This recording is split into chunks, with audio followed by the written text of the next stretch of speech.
don't stop. Grind don't stop. Grind don't stop. Grind don't stop.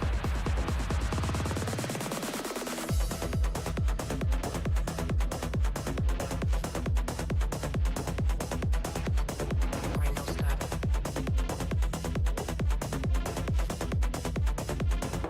Grind don't stop. Grind don't stop. Grind don't stop.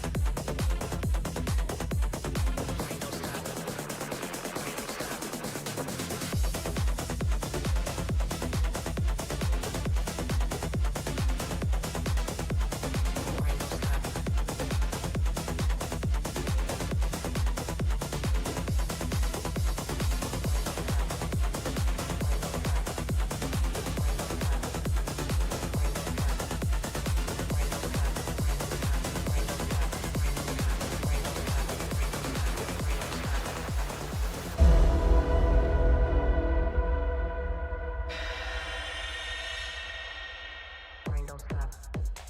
Grind don't stop. Hello, welcome to Chewed Gum. This is a show about rejecting purity culture, challenging misogyny, and the effects of religious trauma on women. Today is Tuesday, July 28th. And if you would like to call the show, you can call 720-619-2288 or use the web link in the description. My name is Alyssa. And I'm Taylor. How are you doing, Alyssa? I'm all right. I'm all right. Was just seeing, have you seen all the stuff about the flock cameras? Yes, I literally one night I get obsessed with things late at night and I hate it because then I'll stay up for so many hours. And I stayed up so many hours one night just reading and watching videos on it. And I felt like a conspiracy theorist, even though it's not a conspiracy, but it's Yeah, just so weird. I Like know. I hate it. And I I know. I wanted to look up like which ones were in my city, but yeah. Yeah, I should look that up too. I think there's an app where you can see where all of them are.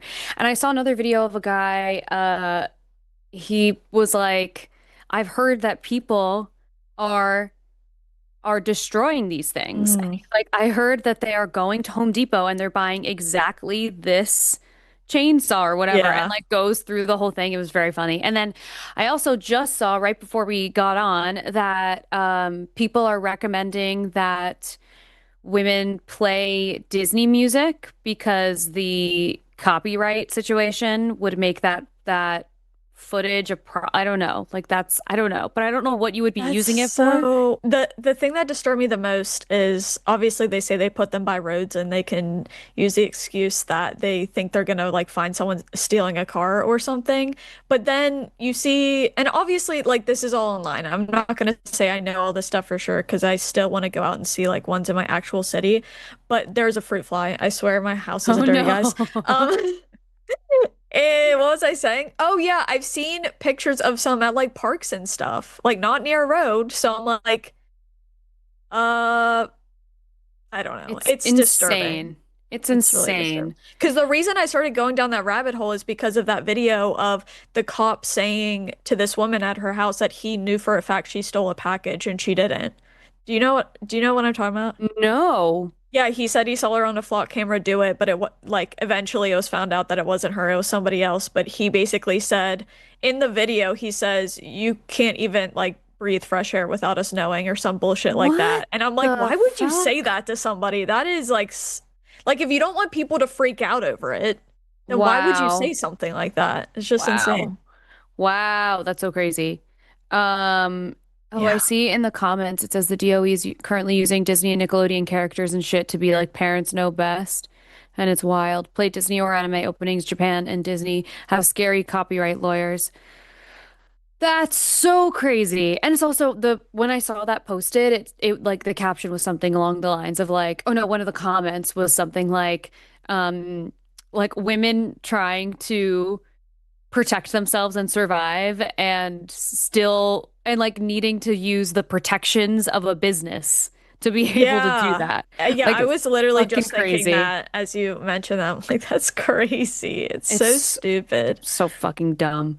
I'm so over it. And I also saw a clip of Trump saying that he was going to run for a fourth term. Did you see the okay, I've been rage baiting myself a lot this past week, so so I got a lot to say. No, but Yes. did you see in his speech, I don't know where what the thing was. It was some thing where people were getting awards. But he was like telling everybody once he's gone, everyone's gonna be broke and no one's gonna care about you. The freaking fruit fly, I'm gonna lose my mind. There's one singular fruit fly, okay. And Oh it my was just so God. funny because everyone in the room just laughed and it's so weird. He's like I've seen him so many times insult his own like supporters and people who like are part of MAGA and I'm like this is kind of sad and pathetic to watch you all just accept it. Yeah. Like I mean, but it happens all there's no one on this earth who has like his true loyalty. Like he yeah. just doesn't give a fuck. He really No. doesn't care. So And it's then the crazy. article that, or I don't know if it's today or yesterday, where the Trump administration admitted to pulling funding from blue states. They just admitted it. And I'm like, that's literally the definition of like taxation without representation, because you're Yes. supposed to be a president of the whole country, not to like he wants to punish the states who didn't vote for him.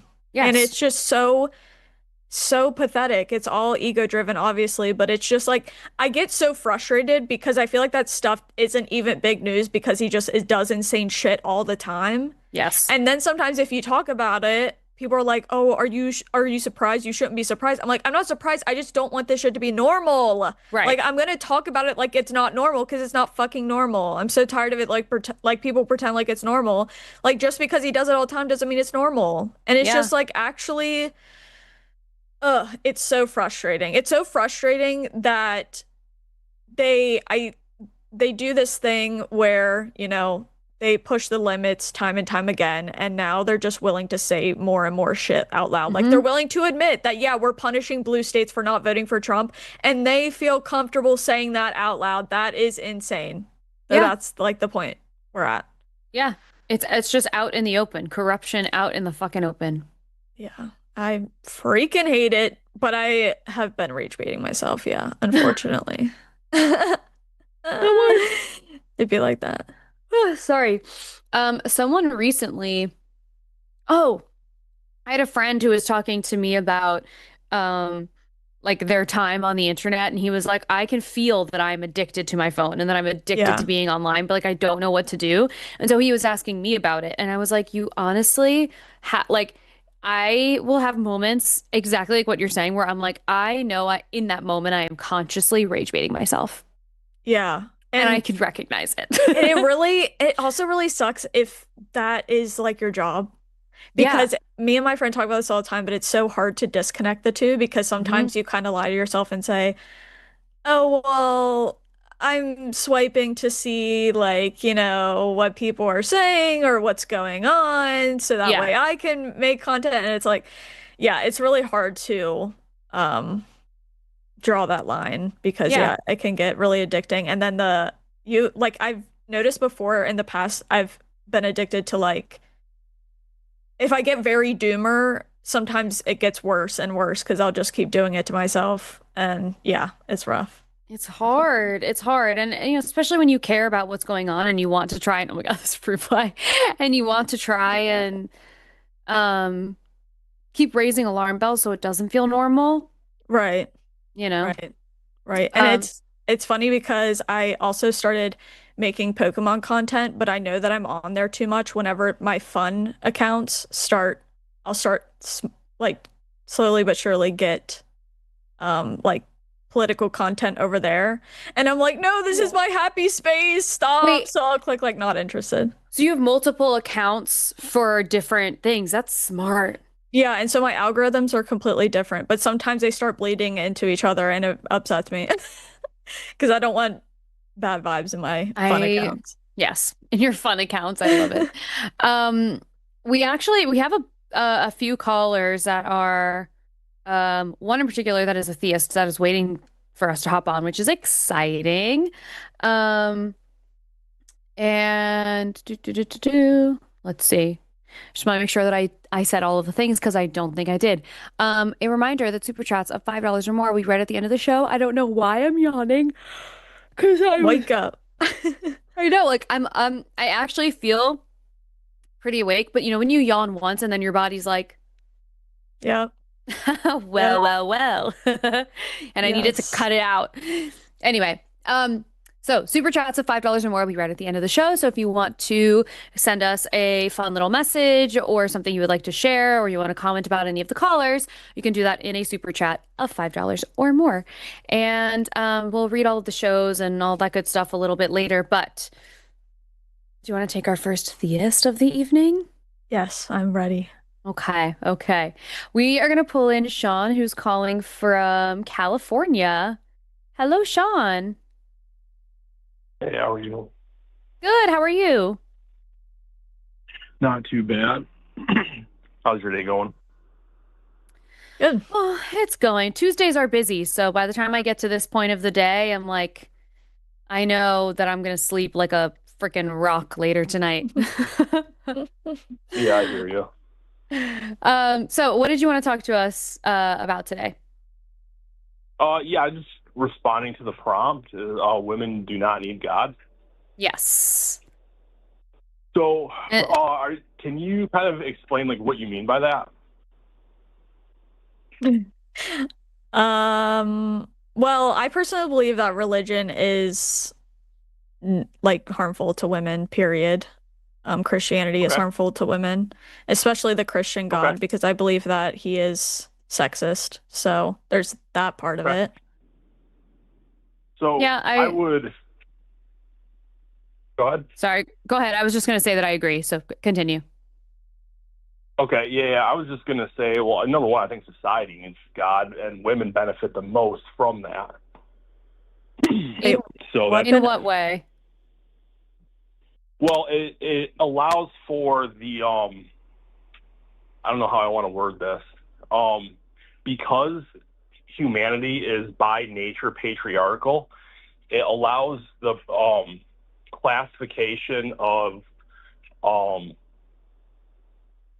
I guess it allows for the imago Dei, and by which we can draw human rights from, which are then extended to women. So outside Well, of that, you have simply preferences. I don't believe that that nature is like that nature is naturally patriarchal. I think that that's something that we That's a have. tough claim to defend. I don't think that I don't think that that's the case. If You can look we at one of our closest relatives in the animal kingdom is bonobos, and that is a matriarchy. Cool. That has nothing to do with humanity. Humans are by nature patriarchal, and you I can don't see think this that they throughout all of are. human history, But everywhere, but at so any given Sean, point. if we were if we were naturally patriarchal, why would y'all be working so fucking hard to keep it that way? Wouldn't it just be the natural inclination that everyone just has? And that's not the case. We don't work hard to keep it that way. That's just how it is, and we're operating within that system. what? But wait, what about the What? So, like, here's a question. If, like, let's look around the globe. Who do women have to appeal to for their rights, if not men? Well, but that's the result of a system that was created. wait, I have a Well, I have a it's a result of question. a system that is within force. Because at the end of the day, rights come from force, right? Who is the force mechanism? Well, it's physical force. So you basically what you're saying is that we are naturally patriarchal because you beat us into submission physically. Yeah, and I'm not saying that's how it should be. I'm saying that isn't it. That is Wait, the natural way of things. Sean, are you saying then any man that's stronger than you is giving you your human right because he's not going to beat the shit out of you? I would say a system in which I cannot physically fight back. Yes, I am at the mercy of that system. Okay, but don't you think that's kind of caveman-like? Don't you think we've passed that? I'm I confused. think that is the harsh nature of the world, and what religion gives us is a metric by which we can say all humans, man or women, were created in the image of God, therefore they have necessary rights. So just because you can take whatever you want from a woman, you shouldn't. Right. But Otherwise is your opinion against mine. There's plenty of things in the Bible where they treat women as property all throughout the Bible. Like I don't understand what you're saying. Ancient world, it was a brutal place. Not gonna lie with you, or not gonna argue with you on that one. But I would argue that within the Bible, we see a framework of protection for women. Women are a protected class. No, we see It's not protection always of pretty. property. We see a protection of property is what we see in the Bible. Right. Yeah, that's not the same as a protection for women. Okay. I mean, you can look at it however you want, but because of the interpretation Christians have had on these texts, you've gotten the most, I guess, for lack of a better word, liberal expansion of women's rights ever. And it's because of how Christians viewed these texts and said, look, women were made in the image of God. In the New Testament, we're saying husbands submit to their wives. Paul says there's no man, no woman. There's just the body of Christ. So we see this equalization in the Bible. So, and you may not like some of the texts. I agree with you. Some of them are a tough pill to swallow because the ancient world was a brutal place. However, That's not outside of religion, you have no basis to say I am a person with rights. You just have your opinion against mine. Okay, so you believe without the Bible, women don't have any leg to stand on in saying that we also deserve rights. Right, because it's your opinion against mine. Okay, if I say, so well, Sean, no, you don't, and I prefer that you don't, then... Sean, but do you understand how insane it is to say something like that? Because that just tells me that you are actually a piece of shit person with no morals, and the only reason that you are not beating women up... Hey, let me finish my thought. The only reason that you're not out here beating up women, murdering people, cheating on your wife is because the Bible tells you not to. That's not true. What I said. But that's what you're saying. You're saying that the Bible is the determining factor for if women have rights or not. So why should I not apply that to the rest of like the 10 Commandments and every other moral code that comes from the Bible? So what you're doing is an appeal to emotion, right? It's not an appeal to an emotion. It's not an appeal to emotion. You're telling me that the Bible is setting ethical rules. So why are we going to cherry pick which ethical rules we're going to take? We're going to take all of them. There's a methodology on how we cherry pick if you'd like to hear it, but that's kind of beside the argument. Well, it depends on the Christian you ask. I would love to hear the methodology. It does depend on the Christian. That's why there are hundreds of or tens of thousands of denominations, is because you guys can never agree of what parts to cherry pick. Right. Well, I mean, atheism isn't exactly a monolith, so I don't know where you're coming from with that one. But if you'd like to hear the methodology, and then from there maybe it'll expand the discussion. The methodology is, if you break down the laws, you see three sets of laws. You have moral, civil, and ceremonial.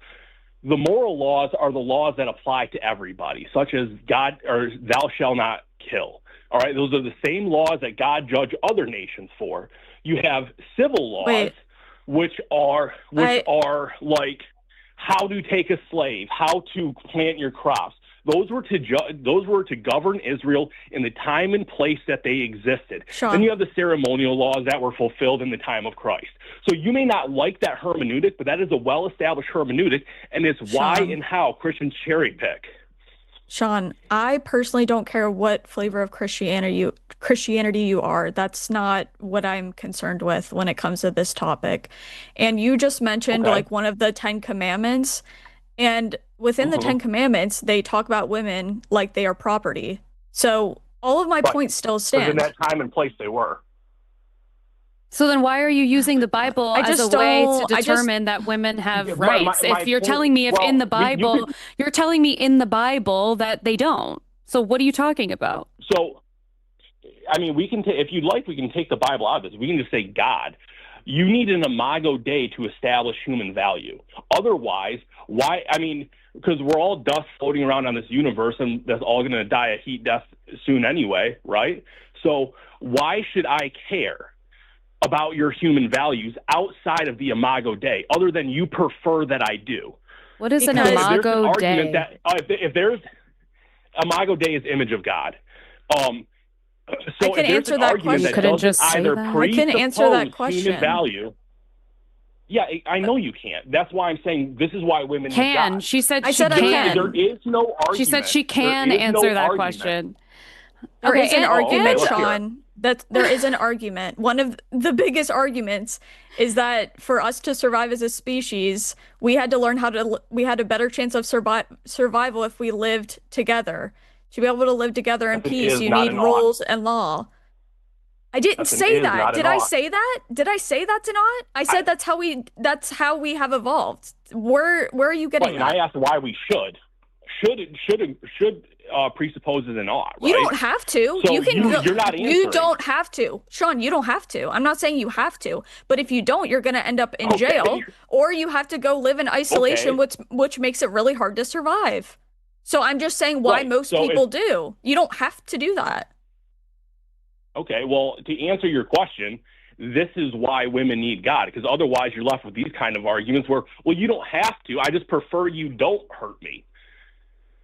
But I also Anyway, thanks I'm for the call. That was really confused. fun. Wait, are you leaving? What's going on? What the fuck just happened? Sean? He's sucks. angry. He's He's- angry. And it's funny that he whips out the appeal to emotion. Meanwhile, he's over Yeah. there like barely being able to breathe. Well, And then and he he doesn't, also- and then he says something critical and then runs away before we can respond. That is so crazy. And also, it's always people who call in like that interrupt us constantly, that have the most degrading things to say. And then they're like, well, the Bible taught me how to respect women. I'm like, well, yeah, and you're Yeah. doing a great fucking job. I know. Are you kidding it's me? So I hope he doesn't do all of his like interactions like that because that was pretty Oh like my pathetic. God. And then he also like it's funny to me that he's saying that that the Bible is what gave us human rights. But we are atheists and we understand the concept of human rights without it. So like what do you And that pisses him off. And he's that just was- it's so weird to have conversation with people who they act like if something isn't objective, then it's not worth anything at all. And I'm like, you made up that rule. Like he is acting as if we have to get our value from some objective place, and if we don't, nothing matters at all. And it's like, okay, if you want to believe that, but that's not fact. That's how you feel. That's an appeal to emotion, Sean. Yes. Literally. Ugh. Oh my God, what a fucking loser. He was like, the way he was talking was cracking me up, and I was messaging Arden, I was like, I want to imitate him so bad because he's just like, and in the Bible, like, relax. Relax. Actually- chill. Take a breath. Literally, take a breath. And also, like, no one was attacking you. We were asking No. questions. We were laughing at him, which I think is why he hung up. Oh, yeah, that makes sense. But yeah, that was Wow. interesting. All right. Big strong man. That's crazy. Okay. Well, anyway, we do have another theist. Sorry, I like looked at some of the other calls that are bopping around in here. We have another theist, and then we actually have two. Do you have a preference of which you would like to take first? Nope, I'm down for either. Okay, we'll change it up a little bit. I've never spoken to this person. Have you spoken to this person before? I don't know. I normally don't know until they start talking, Yeah, if I'm being honest. I don't think so. But apparently they call in enough, so you guys might know who this is. We're going to talk to Martain, I assume is how we say his name. Hello? Hello? Hi. Do I pronounce your name Martain? Yeah, Martin. Martain. Okay. Got Nice it. to meet you. All right. What did you want to talk about today? So I saw the title is Women Don't. What's the title? Women Don't Need God? Yeah, it might. Yeah, or I don't know. Virginity is a myth. It might be. I don't know. It might have switched around. Okay, I wanted to talk about how a lot, not all feminists, but a lot of sort of Western feminists have pushed sort of quite a victim narrative, and they've gone beyond simply wanting equality to wanting what is essentially preferential treatment, wanting essentially advantages. So I think there is a myth that feminism is primarily about equality. In reality, when we look at the legislation that they adopt, often it's about seeking to demand privileges, not equal treatment under the law. What And you can see that a legislation? lot. Yeah. What are you So talking about? have you heard of California Senate Bill 826? No, you have to tell me what that is. That's essentially positive discrimination on company boards. So you would have preferential treatment in hiring and firing practices in California. It was later struck down by the courts as I believe it violated the Equal Protection Clause. You also have in the UK preferential treatment when it came to parliamentary candidates. So those sorts of issues are instances where I think they're asking for preferential treatment, not equal rights.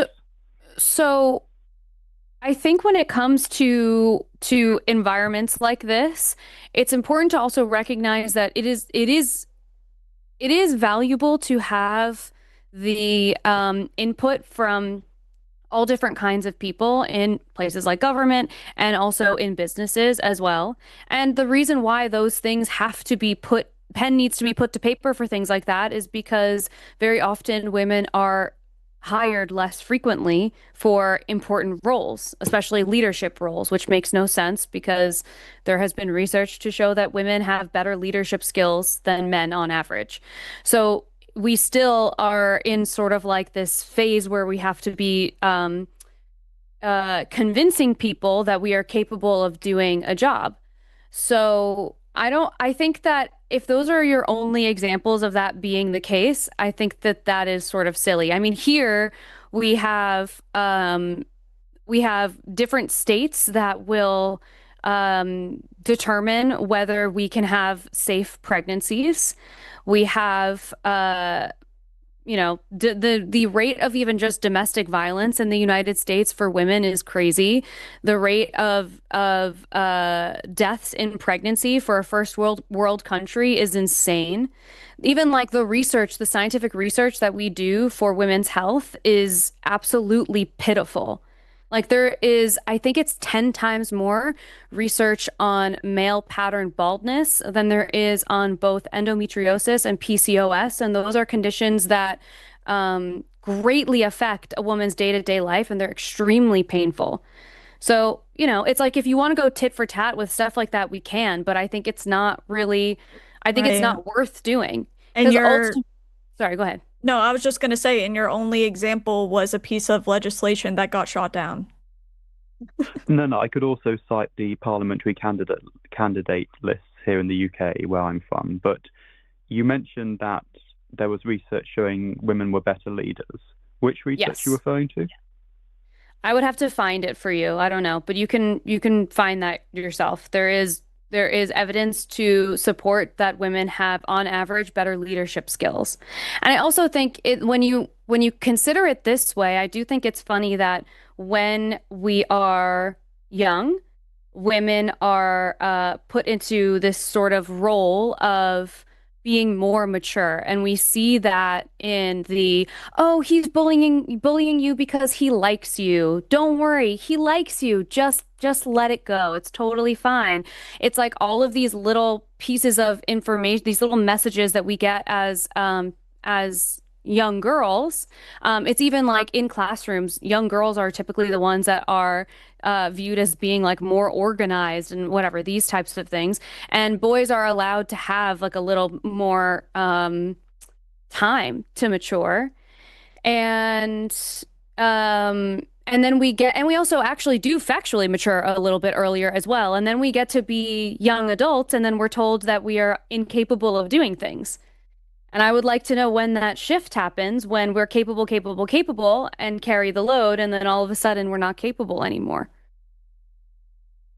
But who's telling you these things? Is it society in general? Is it people around you? Is it the Yeah. media? It's all of it.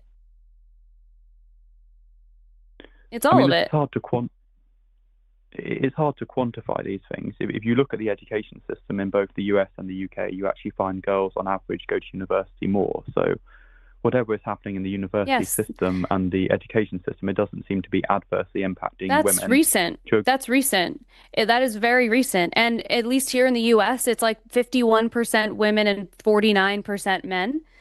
And that is because of the work that feminists did to encourage women to go to school and also to have schools permit them to even go. Well, it's largely because of equality of opportunity, and that's what I wanted to bring up, which is that people flourish when there's equality of opportunity. But when we try to contrive equality of outcome, often it undermines the respectability of individuals, it undermines their credibility, and it ultimately does a disservice to people when you start trying to force equality of outcome as opposed to just giving Do you people think the that same. these people are not qualified? Like if they are giving preferential treatment to women so that there is a better distribution of like a better representation of the people that they are working for, do you think that they're not qualified for those jobs? Well, actually, there was a Cambridge University study which looked at Argentina, and they found that following the decision to implement quotas, it actually undermined the perceived credibility of women in those positions. This was in politics in Yeah, Argentina. but that's the perceived credibility. That's based on like people being sexist. It's the same thing that happens here where they talk about DEI and they believe that if there are equal opportunities given to people and they are a person of color or whatever, they benefited from the equal opportunity being presented to them, that they're not qualified to do the job, which is not the case. Also, Well, you want to talk about DEI. Meanwhile, there's like women in yeah, the United States dying because they couldn't get reproductive health care. So, like, I don't know. It kind of makes me laugh because women are still fighting like really scary battles where that could lead them to dying. So, like, I don't really care about a random piece of legislation in California that didn't even come to fruition. Like, it doesn't make sense. It's just kind of laughable to me compared to everything else that's going on.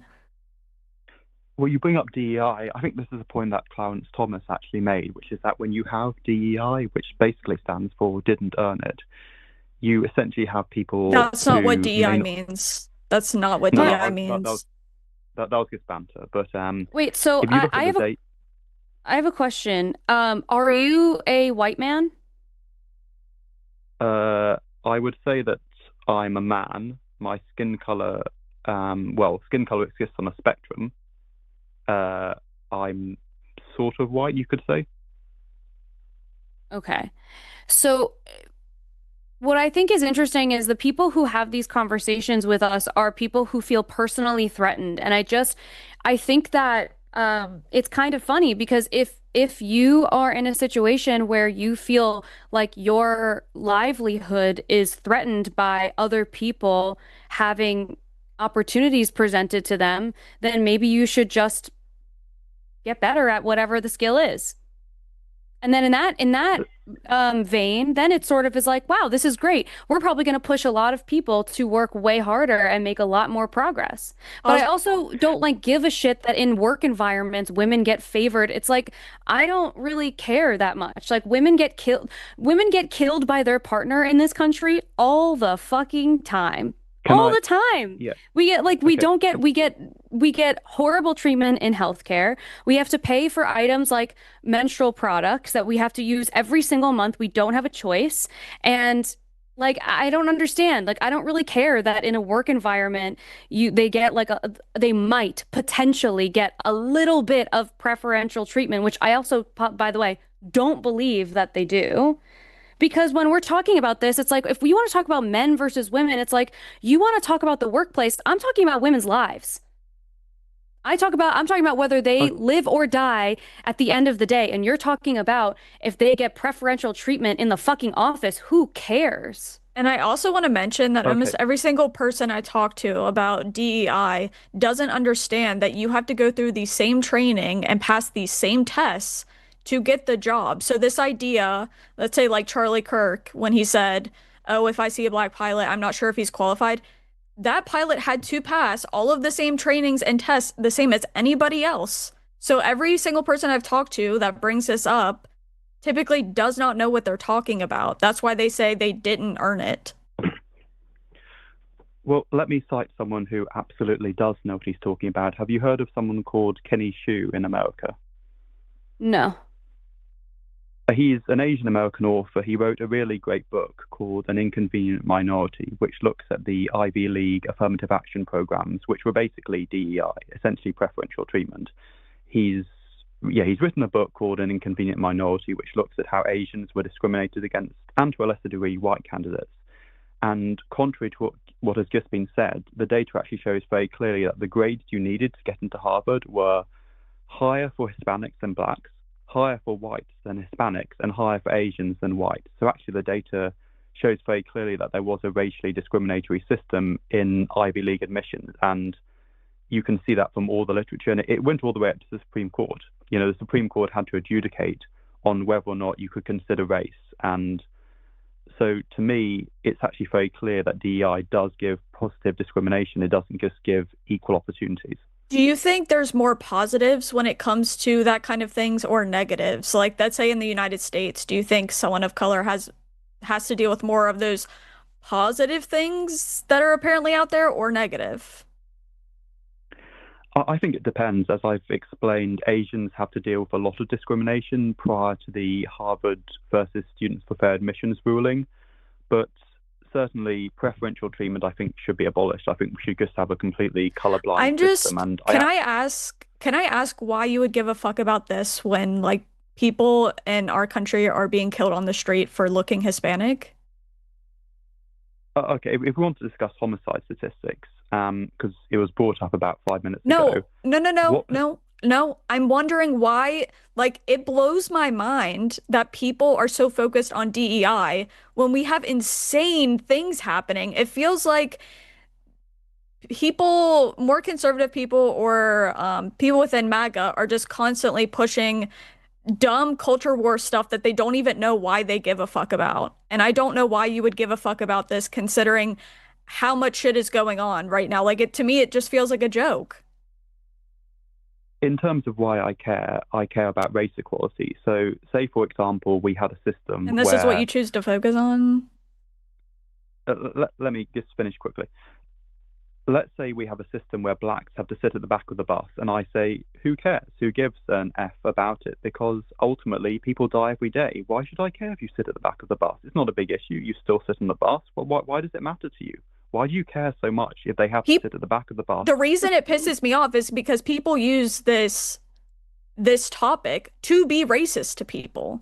Like I just mentioned. Now, if there's somebody in a profession who is black and a woman, they're like, oh, DEI hired, they weren't qualified. It's just a way to keep being racist and thinking like you have a justification for it. That's the reason it pisses me off. That is the way it's being used. So yeah, I don't give a fuck about it. Well, I mean, here in the UK, we have the Equality Act, which actually prohibits positive discrimination. It prohibits anything like affirmative action. And here in the UK, if you see someone who's a black woman in a position of power, you know that they weren't the recipient of some kind of preferential treatment. So I would say it actually undermines the credibility of people. Again, do you understand when somebody is hired at a job, they had to go through the same training and the same tests? That, at least for the majority of jobs, that is the truth. So I'm confused. What is the issue? Yeah, I mean, I was bringing up the Ivy League statistics. Is that it? Is that the example? Is that the big thing you're worried about? That's one of the examples I wanted to bring up as a conservative and why I believe in meritocracy and equality of opportunity. Anything else? But yes, in what world is this not like who is a woman or a person of color who is working a job that they are not capable of doing? Like, what are you talking about? It is still a meritocracy, even if there is some degree of, hey, let's make sure that we are considering women and minorities, because the natural inclination of people in these businesses is to believe that they're not capable of the job. So, like, and it's also, like, ultimately, again, back to what I had said and what Taylor said too, why do you care about this? Like, ultimately, if you are good at the job that you are wanting to do, you as a person who is, I don't know, allegedly white, I don't know what you are because you didn't tell me, you will probably still get preferential treatment. Like that will most likely still happen. So why do you care? And it's like these conversations are always really, really frustrating to be on the other end of because if the main thing that I thought about when I thought about like my existence as a woman was that I might not get hired at a job, do you know how much fucking peace I would feel on a day-to-day basis? Like what I think about all the time is that 1/3 of women are sexually assaulted. Like I think all the time about how many women are victims of domestic violence. Like 7.4 million women in 2005 alone were victims of domestic violence. Like so, it's like excuse me if I don't really have a lot of sympathy because it's gotten literally marginally harder for you to get a job, maybe. Like, who cares? Who cares? 1 in 7 women have been stalked by an intimate partner in their lifetime. Do you know how I don't even, and these are things that are like real tangible examples of like true violence. This isn't even like the day-to-day experience of women, which is fucking exhausting. Do you know how exhausting it is that every single day when I get dressed, I have to consider if what I'm wearing is okay or if it's going to put me in a dangerous situation? Like that's insane. And that is something that we all grew up doing. So again, like pardon me if I don't really care that much that like there might be a handful of people who get preferential treatment, which like in what world is a woman going to apply for a job and they give her preferential treatment to get hired? Are you insane? Like you can't really think that that is actually happening. Well, Like it is because there's now how many women are in like the C-suite as compared to men? I'm sure it's a fraction. So how many why do women you are. Sorry, care? I couldn't. Yeah, I mean, I think why do you care isn't really the strongest moral argument I've ever heard about a particular issue. I And don't really care if it's a strong moral argument because you are talking to a woman, you are talking to me who is a woman who lives in the experience of being a woman every single day. And we spend thousands of dollars every single year on menstrual products. Which all of our products, by the way, also include a pink tax. So we pay more for the other hygiene products that we have. We have actual violence that we have to deal with every single day. I lived in New York City for a decade. I got catcalled every day of my life. Do you know how unsafe that makes a person feel? And there's nothing I could do Mhm. about it. There's nothing I could do about it. So Also, like again, I don't really care that it's not like a good moral argument because I think that this is like a stupid conversation. It's like if we were having this conversation and I was like I'm just feeling like the cost of envelopes has gotten to be out of control. It's like who the fuck cares about the who cares? We have bigger fish to fry. And I also don't so believe that women are like really truly getting preferential treatment. I don't really care that in some circumstances there's like some documentation or legislation that says that women should be given preferential treatment. I don't believe that that is happening. And it's also the reason that that rule had to be created is because they were not getting hired because they are women, not because they were not qualified, because they are women. That's why the rule came to be. So now it just so you sounds like brought you're a up man who's like stomping your feet because you're upset that for once you're not getting preferential treatment. Equality is not the same thing as preferential treatment. Yeah, I agree. Equality and preferential treatment are different. I'm not against equality. I'm against preferential treatment. But you brought up the issue of domestic violence and violence. Are you aware that 80% of all victims of homicide are men? Yeah, and you know who kills them? Other men. Yeah, I'm aware of that. Other About men. okay. So 99. like I don't so what's the point of saying that to me? Let me explain because I've worked in the courts here in the UK for some time, and do you know what one of the biggest drivers of domestic violence is? Because we often find that socioeconomic factors don't have a huge bearing. Do you know what one of the biggest drivers is of domestic violence? Enlighten me. it's actually substance abuse. People who take mind-altering drugs are significantly more likely to assault the women in their lives than those who never take mind-altering drugs. And who wants to legalize drugs? It's not conservatives in America. It's not right-wing Republicans who are trying to legalize drugs across the US. No one wants to legalize like psychoactive drugs. What are you talking about? Well, This is also what you're presenting to me is also like the essence of a person who has no case, because you're bringing up the use of of drug use being. I don't actually care what the influence is for why they're murdering their partner. They're murdering their partner. So I don't really. But you should care. Okay, if you want to solve a problem like domestic violence, you should care what causes it and what ultimately can be done to mitigate it. So, in terms of drug policy, I was reading a book by Michael Schellenberger called San Francisco, and he looks at the drug decriminalization efforts across the US, particularly in California, which have been pushed through by the ACLU, by various liberal organizations, and he finds that actually drug use has skyrocketed in those areas. He finds that rates of theft, rates of violence have gone up.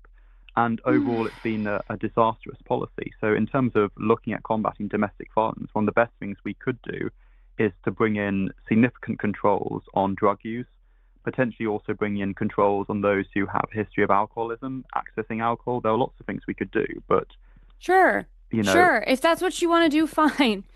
But like, do you think that there's going to be that substantial of a change in violence against women in their own home? Yeah, I think a lot of people who engage in violence would desist if you took away the drug and substance abuse things that were going on in their lives. So yeah, I think there could be a significant change in violence across the country if you had a really good drug strategy. Absolutely. Okay. I don't know anything about the correlation between crime and drug legislation, so I have nothing to add to that part of the conversation. What I care most is about the lived experience of women, and actually, someone just contributed this into the chat, which is also a really great statistic that homicide is the #1 cause of death for pregnant women in the United States. Also, I want to point out the fact that, again, you're pointing to something that you're like, oh, they want to do that. I'm like, this is the part that makes me laugh, is you're like talking about things people want to do. Meanwhile, people are suffering in real ways because of things that the Trump administration is doing now, but you want people to give a fuck about what certain people want or what may happen. Like, I don't know, that's why the entire like woke thing is an absolute joke to me, because when you guys give me examples, they're honestly just pathetic examples that I'm not sure why it's some kind of emergency. People should care about it, considering people are getting gunned down on the streets. It doesn't make any sense to me. I think it's literally just beneficial to the Trump administration to get people to care about bullshit that doesn't matter. That's why he's constantly bringing up trans people in every single opportunity he can. Why do you think he does that? He does it out of nowhere because he wants people to believe there's this fake enemy out there, which is wokeness, which is dumb. I think Trump does it because Trump and many Republicans care about something called truth, which seems to have been a bit absent on the left-hand side of the... Oh, yeah, fucking Martine. Martine, my sweet baby boy, that is the craziest thing I've ever heard. And actually, if you believe that the Trump administration is telling the truth, then I don't trust actually any statistic that you presented to us, literally at all. Like, actually, at all. There was like a whole, wasn't it an entire... Trump there is was so an truthful. There was an entire, what's it called? They analyzed all of the lies that he told in his first presidency. Wasn't it like 30,000 lies in his first term? What are you talking about? They care about the truth. And Trump is so truthful that he doesn't want anyone to ever be able to like track his taxes and look at his taxes or be held accountable for literally anything. Is that something an honest person would do? Well, this is all just sort of ad hominem attacks. Essentially, you brought up the whole trans issue, and I was commenting on the fact that many Republicans care about It's truth not and ad Democrats hominem. are more. I directly addressed what you said about him being honest. How is Yeah, that no, an ad you said hominem? that you said the Trump administration was bringing up, was it? You said they were bringing up trans issues? Yes. Yeah, they're bringing that up because there is an attack on objective truth. There is a sort of relativist, postmodern, whatever you want to call it, attack on science, on objective truth. Yeah, and my argument is it has nothing to do with truth and all to do with bullshit. He does it because he thinks it gets people worked up and he wants them invested in shit like that instead of paying attention to the fact that he's literally having people slaughtered on the street. That is my argument. The Republican administration wants us to look at the scientific data on trans issues, and why are they always defunding any kind of scientific research if they care about fucking science? But it's also, again, why the fuck do you care what happens with trans people? They're like 1% of our population. Why is there so much conversation about the dangers that they present, which is, by the way, not real. They are not dangerous. Like, so what are you talking about? Why? Yeah, I care So because what you do is actually what all Republican conservative MAGA people do, which is you have all of these like made up issues that are the reason for why your life is hard. And your life is hard because DEI and feminism and trans issues and immigrants. And immigrants. And these are all like Trojan horses when ultimately the reason why our lives are harder is because Republicans have the worst economic policies documented, economic policies, and they wreck our economy every single time. They don't give a shit about any human rights. They don't care. And they insist on picking the scab of all of these little tiny issues. Trans people who just want to be like essentially left alone to do things privately. And all you people do is think about what is in their pants, which is fucking weird, by the way. Why are you even thinking about that? That is weird. So I just like don't. It feels sort of like fruitless to have conversations with people who are like MAGA conservatives because what you believe to be a problem in this country is not a problem. These are made up problems. And then they put all of this emotional weight behind it to make you feel like that's where you could point the finger to. And meanwhile, we could talk all day about things that Trump has done that's super harmful. And you can point to California and be like, there was this piece of legislation that didn't even pass. And there are some people that want to do this. Do you see how that is laughable when those are your examples? And we have examples of people actually just dying. No, so it's not laughable. The Reverend Martin Luther King once said that injustice anywhere is a threat to justice everywhere. Yeah, and I'm sure Martin Luther King would be thrilled. I'm sure he would be thrilled to know that there are initiatives to help Black folks be able to get better opportunities, equal opportunities, and you have decided that that's too much for you.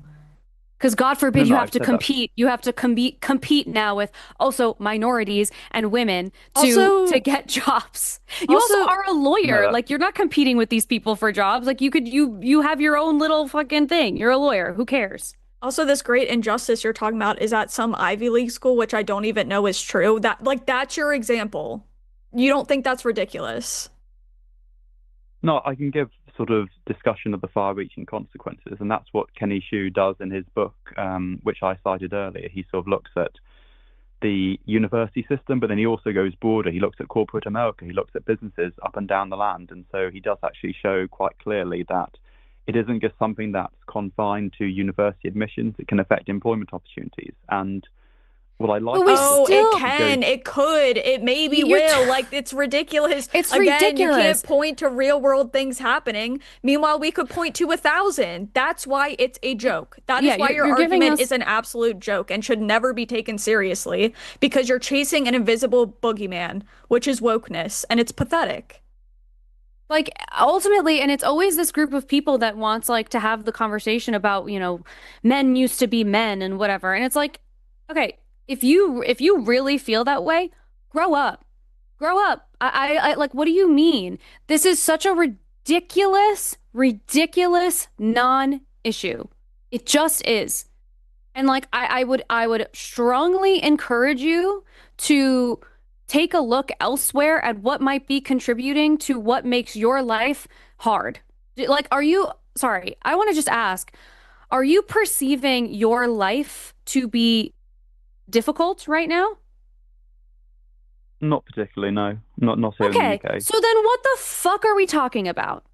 What are we talking Yeah, about? I'm kind What of is this for? I'm kind of over this because this is just actual Trump brainwashing in It's like, action. It's but like this is, but really it's always people who have well-paying jobs, who have an education, who want to talk about, who's probably white passing, I'm assuming, if you had a complicated answer to that question, wants to call in and talk about how women are, God forbid, getting opportunities. When we know that the main demographic of people who are going to be selected for jobs and who are going to be paid the most are white men. Still to this day. So why? And by the way, you're telling me that your life is not harder. So why are you obsessed with these boogeymen that are not actually affecting you per your own answer to the question, which is your life hard? No? Great. Great. Well, something doesn't need to affect a person directly for them to be able to analyze the data What to a look at joke. So arguments who are for you both I'm protecting? over this. Who are you protecting? I would like to know. I believe people like me and people in the Republican Party are protecting the 14th Amendment to the US Constitution, which provides I'm over this. ultimately I'm so fucking over this. equal protection under the law. So I think that Oh boy, I like- really hope that white men can survive the plight that they are experiencing right now. Must be so difficult for them. You know how ridiculous you sound? Really. Like, and I don't like to actually be mean to the people who call, and I feel like I am being very mean, but this is a ridiculous conversation. And like I have nothing to say to a person who thinks that DEI initiatives are doing anything if you are openly telling me that your life is not any harder as a result of them. It's because the MAGA movement, that is literally all they have. All Republicans have, all conservative has is culture war stuff. That's all they have. They're shitty for the economy. They're shitty for human rights. They're literally shitty for everything. And so they always constantly bring up the culture wars, which is an invisible boogeyman. Again, why Trump has to bring up trans people every opportunity he can, so that way we're not focused on all of the hot garbage that's going on that is his fault. Like us being in a war for no fucking reason. And it works on people like this man because he's worried about woke DEI in California, and that's gonna ruin our country. Like, it's actually just, oh my gosh, this fruit fly, I'm gonna kill it. It's just dumb. It's just dumb. It's just brain rot. I can't do it. I'm tired of this conversation. I want it to be Okay, over. I'm gonna hang up because I don't really care about saying bye to him. All I wanted to say the whole time was that like you're using all of these things as a scapegoat, and in reality, I think that like maybe look inward. Is it your personality? Like what is it? Like what is it that's making your life so hard that you feel like you need to be a warrior for these people who don't fucking need you, by the way. They don't need you. You know who does? Actually, minorities. You know who does? Women. We need you. We need your help still.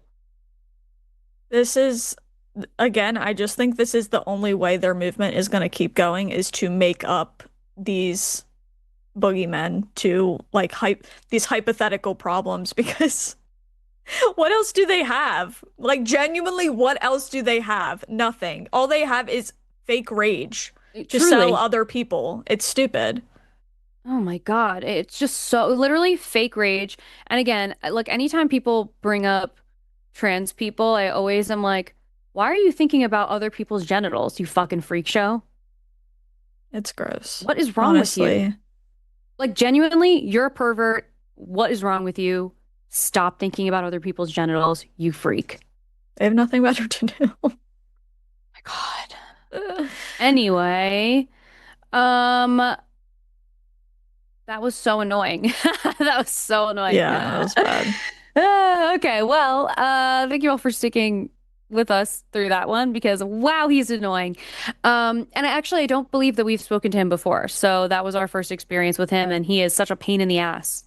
And also racist, and also misogynist, and also transphobic. So I am Miss No with 100% certainty that he believes in the great replacement theory and bullshit like that. 100% he does. So people like that, I have a really hard time talking to because they're actually just living in delusion. Yes. We're not living in the same reality, so I don't know how to even have a conversation with them. Yeah. But when he was like, well, they care about something called fact. Yeah, exactly. What, That Mr. was so Mr. funny. 30,000 lies cares about that we heard out loud? Could you imagine the other things he said? Oh my God. Imagine the Good level stuff. of delusion you have to have. That is so crazy. Well, as a reminder, super chats of $5 or more will be read at the end of the show. And if you are not a patron already, we have some really cool stuff that is rolling out for the patrons. I think the $10 or more tier specifically, but there is a tier that is $5. So, do whatever suits your budget, but please do help support us. You can go to patreon.com/calltheline to do that. And I believe if you sign up now, you will get invited to the call that we're having on Thursday to talk about the new fun ways that our patrons are going to be involved in some of our shows. So, now is a great time. That is going to be, sorry, I forgot to send you this note, but I heard you saying it and I was like, oh, it's actually going to be tomorrow at 4 p.m. For all patrons, including the free tier. So amazing. Jimmy will walk you guys through how to use the new LinePod newsroom app and talk to you about what it's for and all that good stuff. So yeah. Amazing. Why does that man owe the line $200? Oh, it's from a different show, maybe with Jovan, maybe. Can you guys explain that in the chat? I'm curious. That's random. Yeah, okay.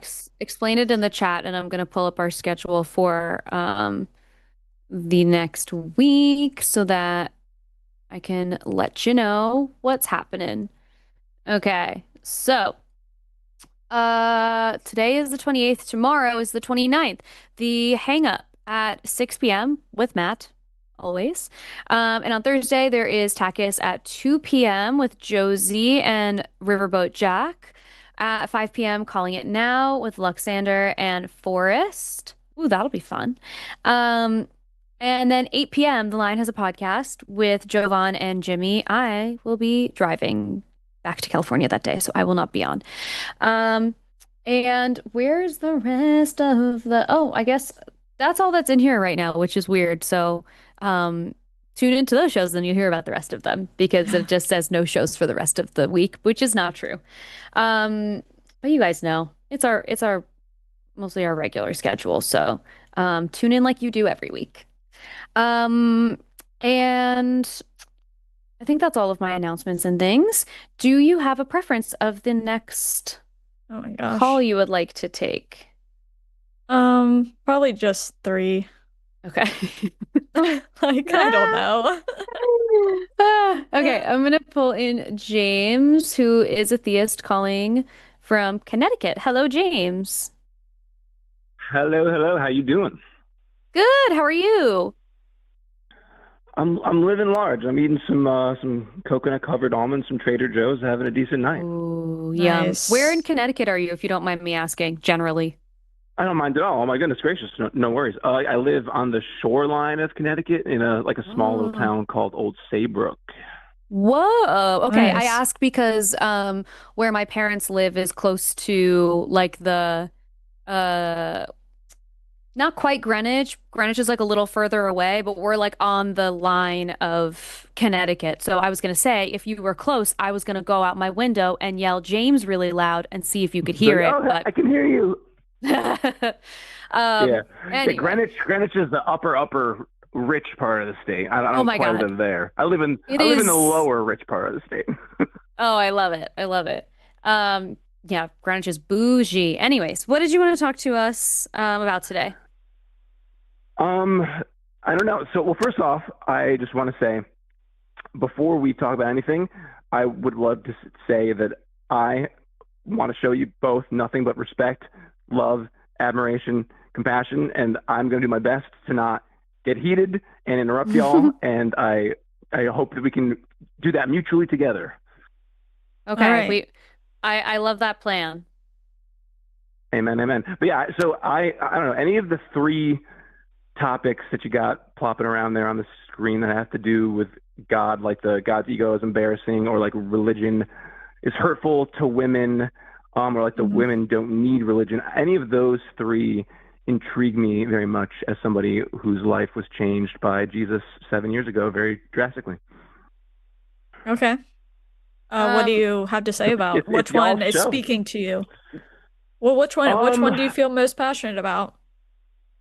I would say probably I would just say, so like when you say like religion is hurtful to women, I'm just curious as to like what examples you would pull from, or like which religion specifically. Are we talking mainly about Christianity or like all religion?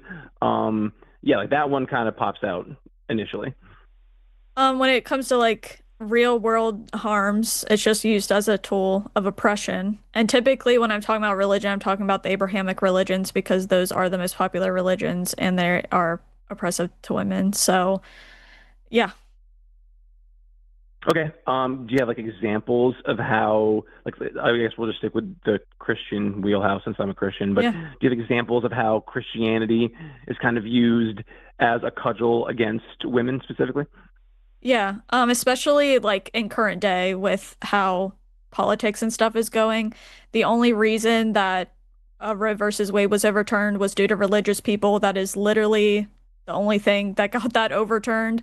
So because of Christians' beliefs about God, they get to take away a woman's choice. They get to take away her choices when it comes to her health care. That's a huge one because it literally leads to people's deaths and it's life altering. Another big one is there is a growing movement within like Turning Point and Pete Hegseth's pastor and all of the men in that space where they believe there should be one household vote because of how the Bible essentially says the man should be the leader of every single household. So they want to use that. There's just many things in the Bible that come down to women should stay home, women should have kids, women shouldn't be going to college, women shouldn't be doing this, shouldn't be doing that. And they want to make that everybody else's problem due to Christianity. I mean, it's literally just them forcing their religion onto everybody else. Okay. So I would say what I heard, or most of what I heard you say were like politically driven examples. Like I would say that I'm someone who does not believe in the one household vote. I think that's an absolutely horrendously terrible idea. And I think it has many a logical flaw. Like what would a single woman do? She just doesn't get a vote. What would, like, I know they want to purport like the family vote. It's like, all right, what would a single man do who doesn't have a wife, like, or kids? So like that's so. But I would say, like, I don't know that those ideas necessarily are upheld within the Bible, and I think that those are more of like the red pilly people kind of going really far in the other direction. I would first argue that you cannot separate politics and religion, first of all, because that goes back thousands of years. They've always been intertwined, always, because religion is used as a tool to gain power. But that's the biggest way that it's harming women. And they can point to certain specific Bible verses and say that it's justified, just like any other Christian can for, like, you can point to a Bible verse and say, this is why I believe the one household vote doesn't make sense. And they can point to a different one and say, this is why it does make sense. That's why it's really frustrating when people are using a book that's thousands of years old that viewed women as property to get their morality and then to intertwine it with our politics and control other people's lives based around it. That's a huge issue to me. And that's the biggest issue to me. Besides the fact that there's a bunch of cultural stuff, like if you grew up within Christianity, there's all sorts of things that are harmful. One of the biggest ones being purity culture, telling young women and girls that if you have sex, you're a smashed up piece of cake, chewed up piece of gum, and whatever else, all sorts of different things that are extremely harmful, including which I think is to like the hammering into their heads that they need to submit to a man and they don't need to go to college. And the most important thing is growing the church. All of that stuff I find to be pretty harmful. Well, so again, I would agree with you that those ideas are harmful ideas, but my stance is that those ideas are not in the Bible. And since you are the one that is making the claim that they are, the burden of proof is on you to cite where they come up in the Bible. Oh, they would just point to any verse. I mean, there's verses like in Genesis where it says your husband will rule over you. I'm sure they would point to that and say, this is why we need a household vote. Or they would point to Where's literally that in Genesis? I could find it. Hold on. Yeah, Alyssa can look it up. But my point is you can literally point to anything. There's a reason that there's like tens of thousands of denominations within Christianity. The Bible is not clear at all. People interpret it however they want to. So, in my opinion, your interpretation of it is just as valid as theirs, and that's where my issue lies. Well, I would argue that it's not an interpretation, and I would argue so the Bible is black and white and clear when it's black and white and clear. It's metaphorical when it's metaphorical. It uses a bunch of different literary devices to get specific points across, like the Book of Psalms, for example. Those are just a collection of poems and songs written mostly by King David, right? And he uses a lot of similes and metaphors and things that and we don't read those and go, that's literal, because I know it's a poem or a song, right? Whereas if I read the 10 commandments, that would be something that's more literal because it's the 10 commandments. So but many Christians depend on many Christians cannot agree on what to take literal and what to not. Oh, I would agree with you. I would say that, but I would argue that most of the people in this country that say that they're a religion of any kind, let alone Christianity, aren't actually as well read on their religion as they should be, and aren't actually in the text as much as they should be. For example, right, the idea that women need to submit to men, right? Ephesians 5:21 says that in a marriage, men and women should both submit to one another. That's pretty clear. That's pretty straightforward. Again, men and women should submit to one another. And then the rest of the chapter, right, the rest of the subsequent verses outline the way in which each of them does so in the context of a marriage. And it says that a man should submit to a woman the way in which Christ submitted to the church. And what did Christ do for the church? He died for the church, right? So if anything, that sounds like the man has a lot of submitting to do to his wife in marriage, right? It's a partnership. So the Christian view of marriage, to me, it doesn't sound like a partnership at all. And number one, there's a lot of things in the Bible that contradict themselves. Like I said, Alyssa looked it up. It's Genesis 3:16. God literally says that your husband will rule over you. And on top of that, in that Bible verse, they're literally giving the man a higher power of position over the woman by comparing the women to church and the men to God. I find a huge issue with that. That to me does not signal partnership whatsoever, because I don't picture God having a partnership with the church. I picture the church needs God. There is no church without God. God doesn't need the church. He's obviously more important than the church. Well, it's not that God needs, but God wants the church, right? So God doesn't need for anything. He's God, like you just said, right? He's God. He's more important, right? So God doesn't need anything.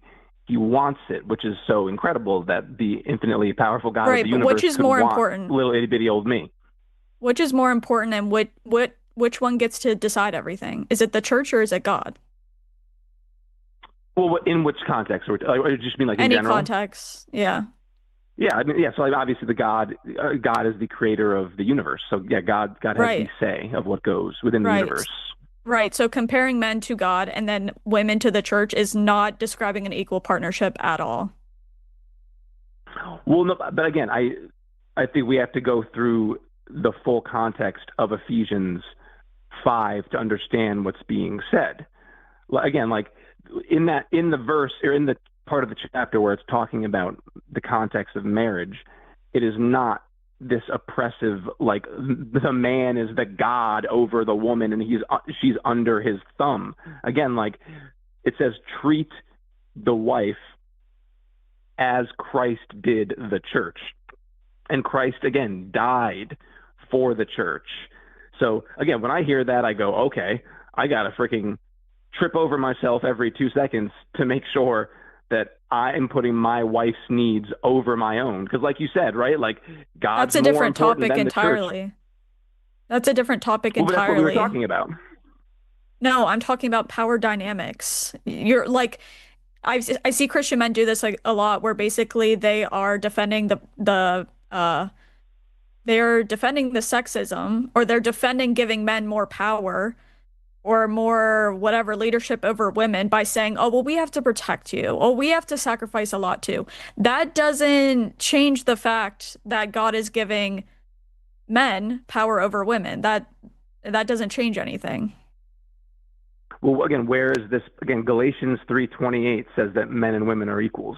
It says there is neither Jew nor Greek, neither male nor female. We are all one in Christ Jesus. Okay, and in Genesis 3:16 it says that your husband will rule over you. There's a ton of things that are contradicting in the Bible. That's why I said you can point to anything and basically justify anything, because there's all sorts, everything in there. I'm in Genesis 3:16 right now, and it says, to the woman he said, I will make your pains in childbearing very severe. With painful labor you will give birth to children. Your desire will be for your husband, and he will rule over you. Mm-hmm. So that's the main crux of that verse is about child labor.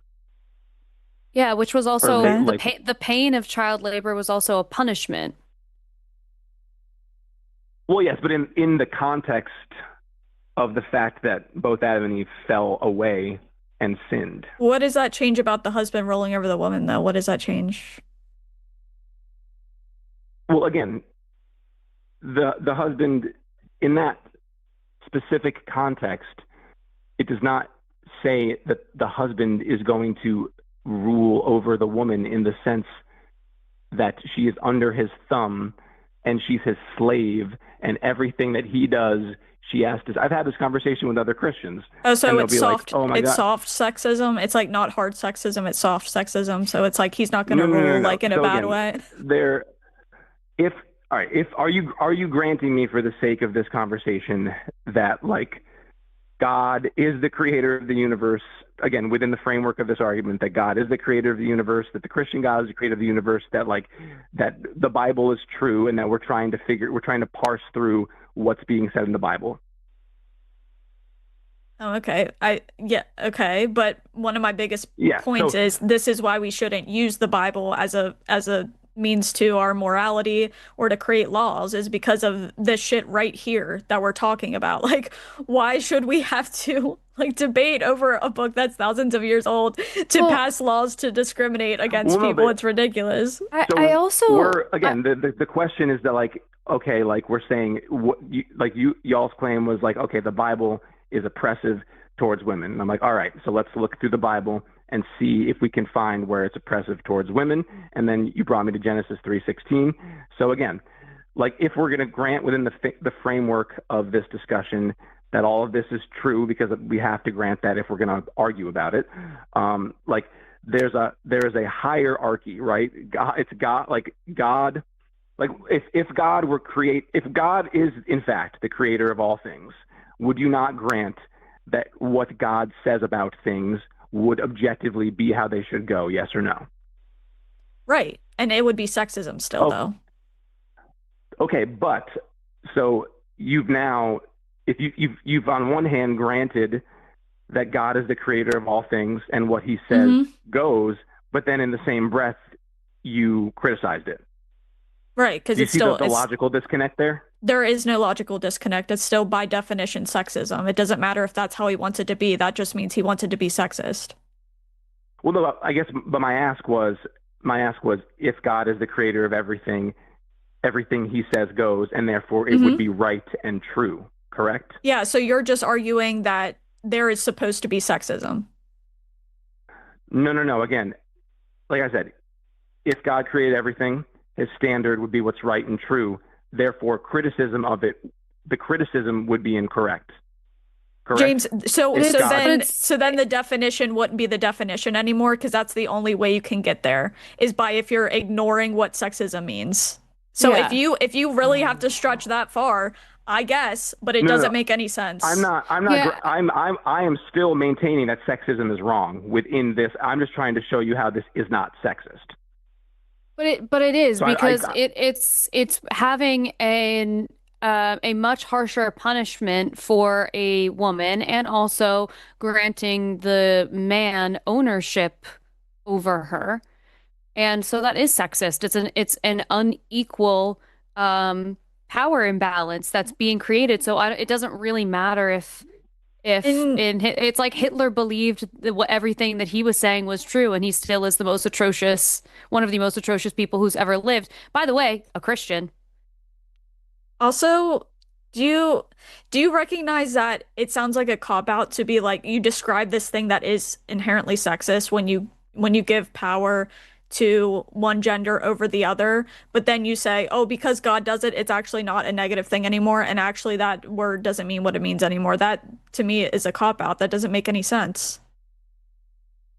Well, again, this conversation is going in a million different directions, potentially, because then this now would beg the question, like, by what standard are we deeming anything to be immoral or moral? Is morality objective or subjective? That's a completely different philosophical discussion, which does bear importance on what we're talking about, and we can certainly talk about that, but I don't know if you want to stick to this or go down that road.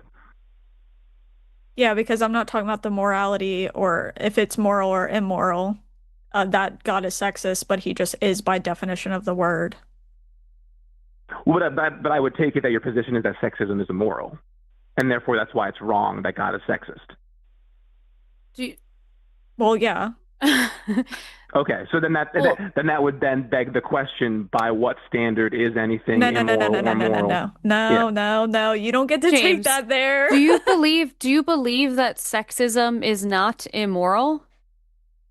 I believe that sexism is very immoral. Okay, so then what are we talking about? Well, the claim here is that this particular portion of the Bible, or that the through line of the Bible, is sexist, and I am trying to demonstrate how that is not sexist. But and so my demonstration but you would can't. Be that God so then you switch to how we get our morality. It's interesting. If we're talking about, on its face, like a moral criticism of anything that God does, like, is borrowing a standard from God to use against him, which is illogical. Who cares? But that's illogical. I think you went to that because you can't explain to me why the word sexism doesn't mean what it means anymore once God is doing it. Then all of a sudden we have to talk about the basis of morality, and I feel like Christians do this every single time they're backed into a corner. Then they say, oh, well, you can't actually have morality because you don't believe in an objective God, and I think it's cheap. Well, no, I'm not arguing that one cannot find a sense of morality without religion, or that one cannot know that something is immoral, right? It's not that one cannot know that something is immoral. My argument would be that one cannot know why something is immoral, which is a different conversation. Yeah, it is a different conversation. Right. So again, what I'm saying is, like, in the context, if you're granting me within the framework of this argument, right, or the framework of this discussion, that God is the creator of the universe. God's standard is what is objectively correct, is what is objectively moral, is what is good, is what is true. If you're granting me all of those things, then any criticism against it would put you automatically in the wrong. So You've No, self-defeated your own argument. No, so it wouldn't. sexism is good. Sexism is good and true and moral. 'Cause Exactly. that's- James, the argument you have to be No, making right no. now I'm not is talking about that sexism it doesn't here. I'm not matter. talking about It doesn't sexism matter. here. But we James, are. you're But getting that's what the topic is. you're Like, getting that's confused about like who cares if it's good or not. That's not what I'm saying. Like you're saying that if God created it that way, it should be that way. And I'm saying sure. And you're saying therefore it's not sexist. It's still sexist. Like I don't understand what is confusing about that. It doesn't have to do with morality or anything. It's still the definition of sexism. You're just arguing that sexism is good if God says it's good, and that's it. Well, again, here's what I'm trying to say.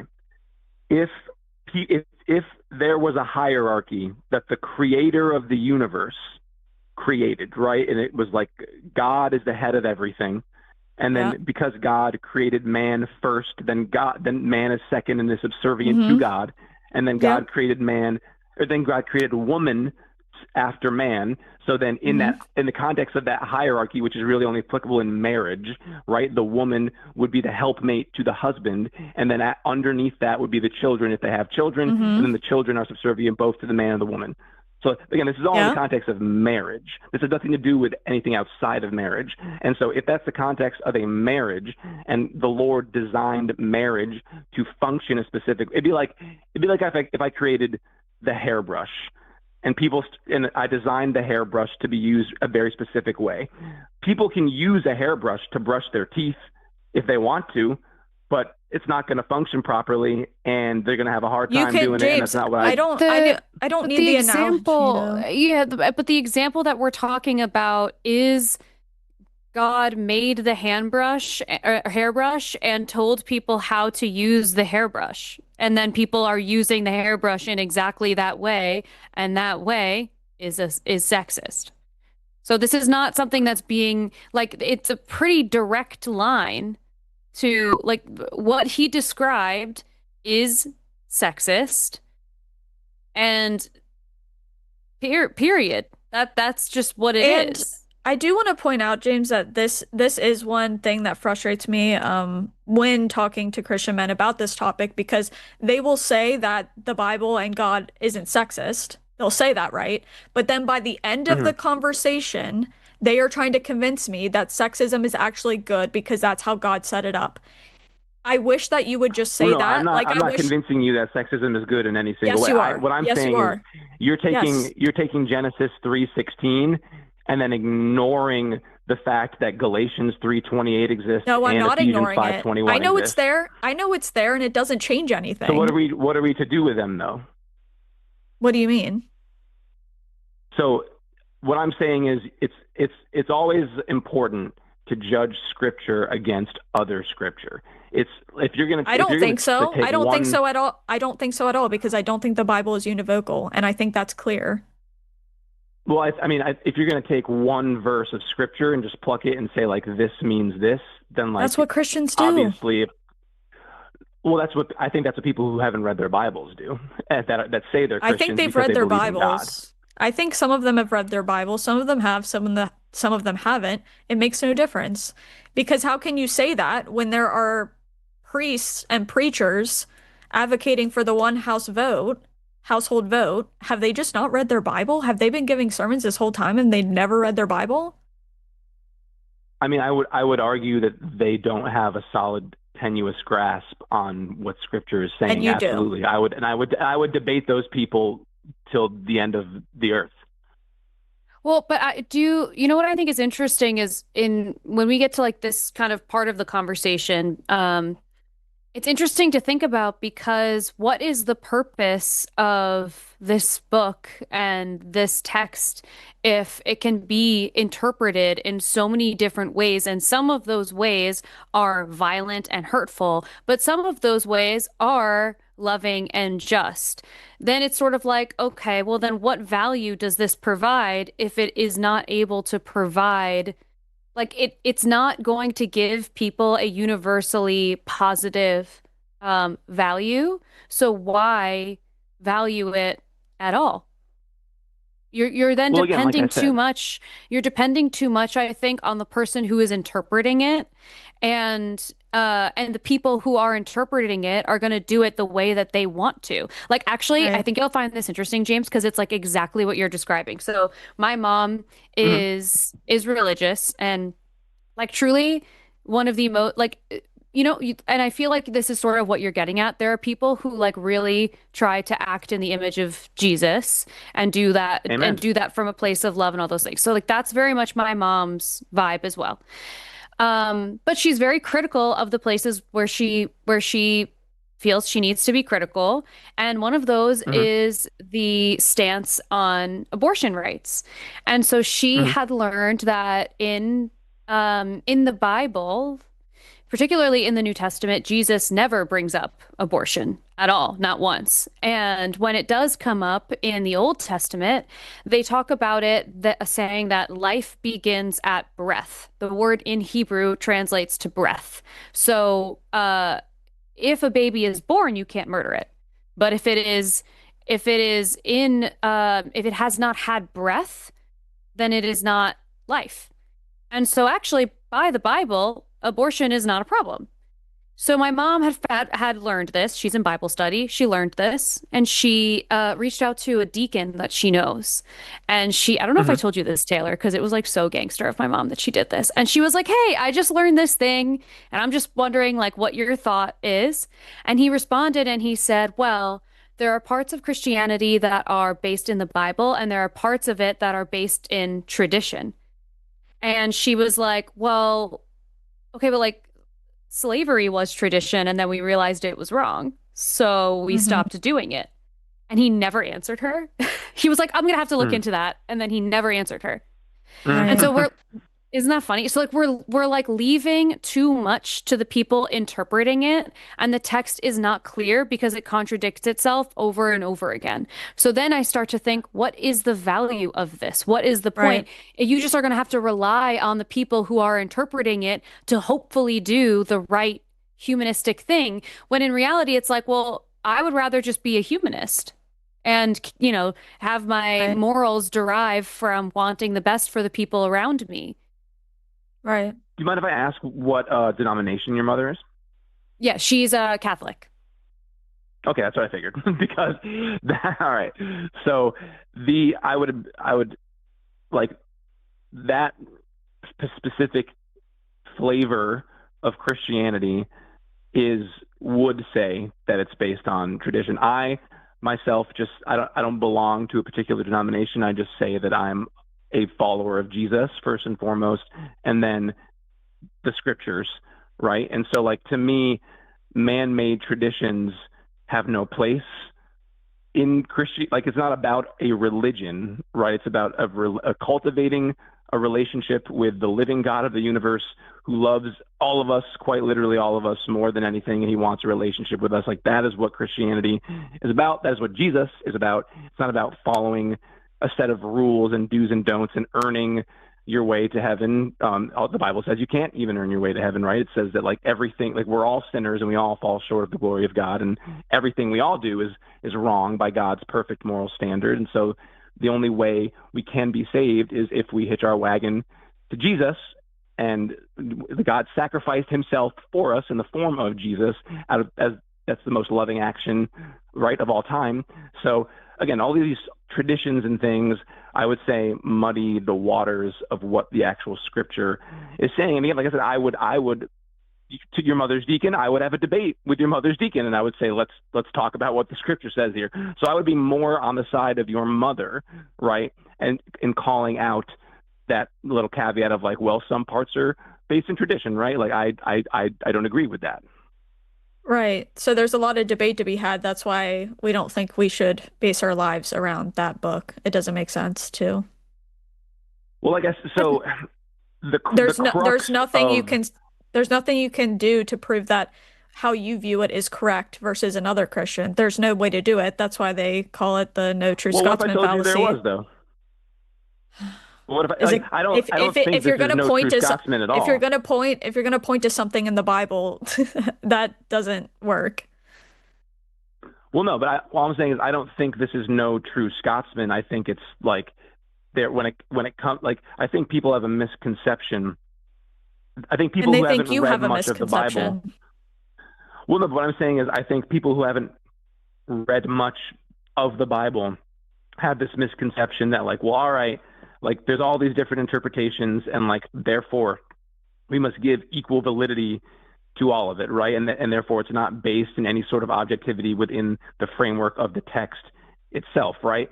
But like that wouldn't be true of anything, right? Like people can believe a number of things about anything on this earth, but that doesn't mean that all the beliefs are valid, right? If I said I believe that the moon is made of cheese, like that's a belief I can have, but it's like there's an objectivity around that, correct? There is no, like the Bible isn't objective, and that's like the point. No, also the material Well, no, we're talking of the about moon, the not internal objective. critique of the Bible, though, is what I'm saying. Like within the internal critique of the Bible itself, that's our framework. We're internally critiquing the text. I'm saying within that, as applicable to itself, there is an objectivity about what is trying to be communicated. Yeah, I don't agree with that at all. And I also would be careful when you keep on saying that, oh, these people just haven't read the Bible. There are a ton of atheists that I know. There are a ton of different denominations that I know that have read that thing like front to back. So I'm not sure why you bring that up. I'm not making like a sweeping generalization. I would say, I just think, again, I'm saying most people that I have talked to about this, I find that they have not, like, again, like I brought up Galatians 3:28 and Ephesians 5:21. I'm not trying to throw shade at the two of y'all at all. Like you are very smart people, obviously, like, but you were not aware of those two verses until I just yes, I was during this call. Yeah, no, I absolutely was. It just doesn't change what I brought up at all. That's why whenever you bring up something, why would it not change it though? Because it's still saying what it says. Like I said, I do not believe the Bible is univocal because it isn't. We know for a fact the Bible is not a univocal piece of work. So why would I care what one part of the Bible says? If it says something else in another section. In the Old Testament, in the Old Testament, it says like that eating shellfish is an abomination. But then in Mark 7:14 through 19, Jesus declares all foods clean to eat. Right. Do you think that that's important? Do you think it's important that, like, does that mean that now we still have to consider eating shellfish an abomination, even though Jesus said, nope, just like not anymore? Like, I think it's an important distinction that Jesus made for a reason, right? So I think it's important to compare pieces. Like if I just cherry picked the verse that said shellfish eating is an abomination and ignored Mark 7:14 through 19, like that's not good. Do you just take the one that's most recent and that's the one you go with? How do you get to these places? Like, how do you decide what doesn't count and what does? Are you actually, I would love to answer that question. Are you actually interested in hearing the answer? Because I meant the gentleman that was speaking before, the last British dude, kind of tried to tell y'all this, but like he did a very bad job. And I saw like both the chats, like virtual eyes and your eyes glazing over because he just like was throwing a lot at you that like made no sense. But if you're actually interested in hearing this answer, I can tell you, I can answer this question. Really quick, my issue is that you described to me that you think God's system is dependent on sexism because he is giving one power to a certain sex over another. But then you say that the verse later on describes it as a partnership, and I didn't know that, which I did know that. So I'm confused. Do you agree with what Genesis said or with what it said in the New Testament? Like, what you're saying isn't making any sense. If you take what Genesis 3:16 says and just pretend that that's the only thing we know exists, then it certainly sounds like the man, the husband in the marriage, that's how you described supposed to be this like. Wait, I'm sorry. So I couldn't hear you very well. You described it as a man being over a woman, and I don't care if you describe it as like harsh sexism versus sex or soft sexism where he's like really nice about it. I don't really care if he's like nice about it. It's just still what it is. I think there's a misconception about, again, the hierarchical structure of marriage. I understand right? it. Look at it like this. Like, if there's a sports team, there's a head coach and an assistant coach, correct? Like I understand the team is designed that way, right? Somebody's got to be the head coach. That.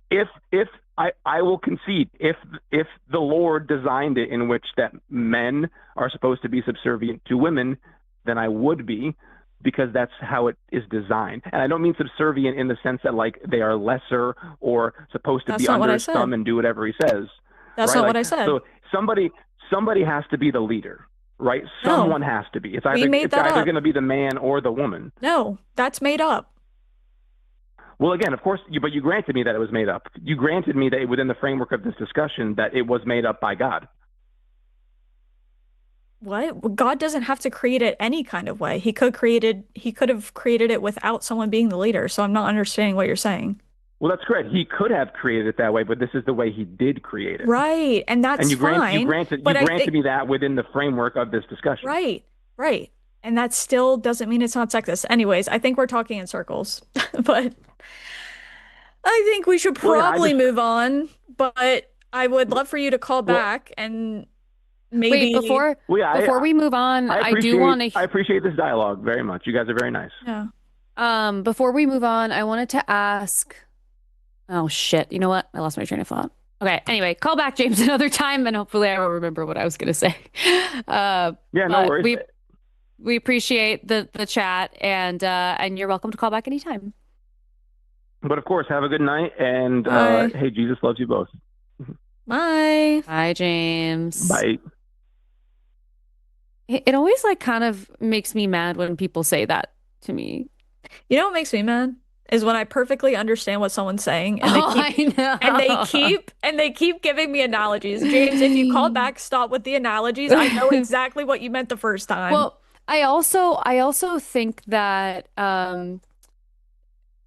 in those moments you should give them the context of like why like because maybe he really didn't think that you do know, like there's a possibility that it's like some level of ignorance, but it is funny to have the assumption that you don't know. And I actually think, and I wonder actually what James would say about this. I think that many atheists know more biblical text than Christian people do. Right. That happens a lot because a lot of times also atheists will go through like a faith crisis where they're trying to like build up their faith stronger, and they start to read the Bible. At least that's how it happened for me, and I know a lot of other people. And so that's why when he said, "Oh, you didn't know this was in the Bible," I'm like, "No, I definitely did know that was there.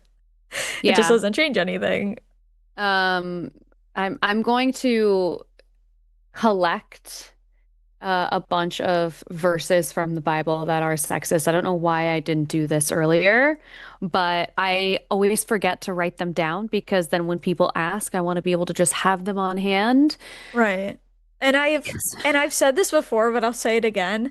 I wish so badly. I would actually respect it more if a Christian man came on here and said, "Hey, I think that this sexist framework is how it's meant to be." And they would call it what it is, because like what James did, he describes sexism and says this is just the way it's supposed to be, which is fine if he thinks that. I mean, it's not, but that's what you think. So just don't say it's not sexist and skip to the part where we talk about why you think that it should be that way or whatever. You know what I mean? It's just, I hate all of that because it takes like an hour to get to the point where they're just explaining to me why sexism is good. I'm like, why couldn't we have started there? Oh my God, I know. Yeah, well, that was sort of like a funny part of that conversation when we were just kind of like, okay, but you're agreeing that it's sexist. But he like wouldn't say it. He wouldn't say right. It. I know. Well, all right. Well, I think we have some other theists, do we? I think we do have another theist who wants to continue this conversation. Do you want to continue this conversation or do you want to break it up? Yeah, let's get it over with. And we're in a flow now. We're in a flow state. Yeah. Yeah. Okay. I'm going to pull in Adam, who's calling from somewhere in the US. Hello, Adam. Hey, how's it going? Good. How are you? Doing pretty good. Oh, Wonderful, wonderful. So you wanted to talk about how God is not sexist. Where would you like to start with this conversation? Yeah, do you guys think Allah of Islam is sexist? Do I think I think Islam is sexist. Yeah, I think it's a sexist religion. Do you think it's more or less sexist than Christianity? I think it's really hard to quantify that because it depends on like I guess what type, like what kind of denomination slash sect or whatever, and then like where you're at, what time period.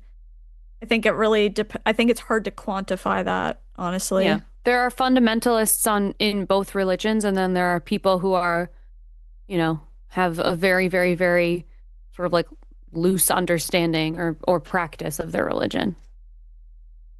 Well, I'll just pull up some things from the text. I want to see if you guys believe that these are sexist or not.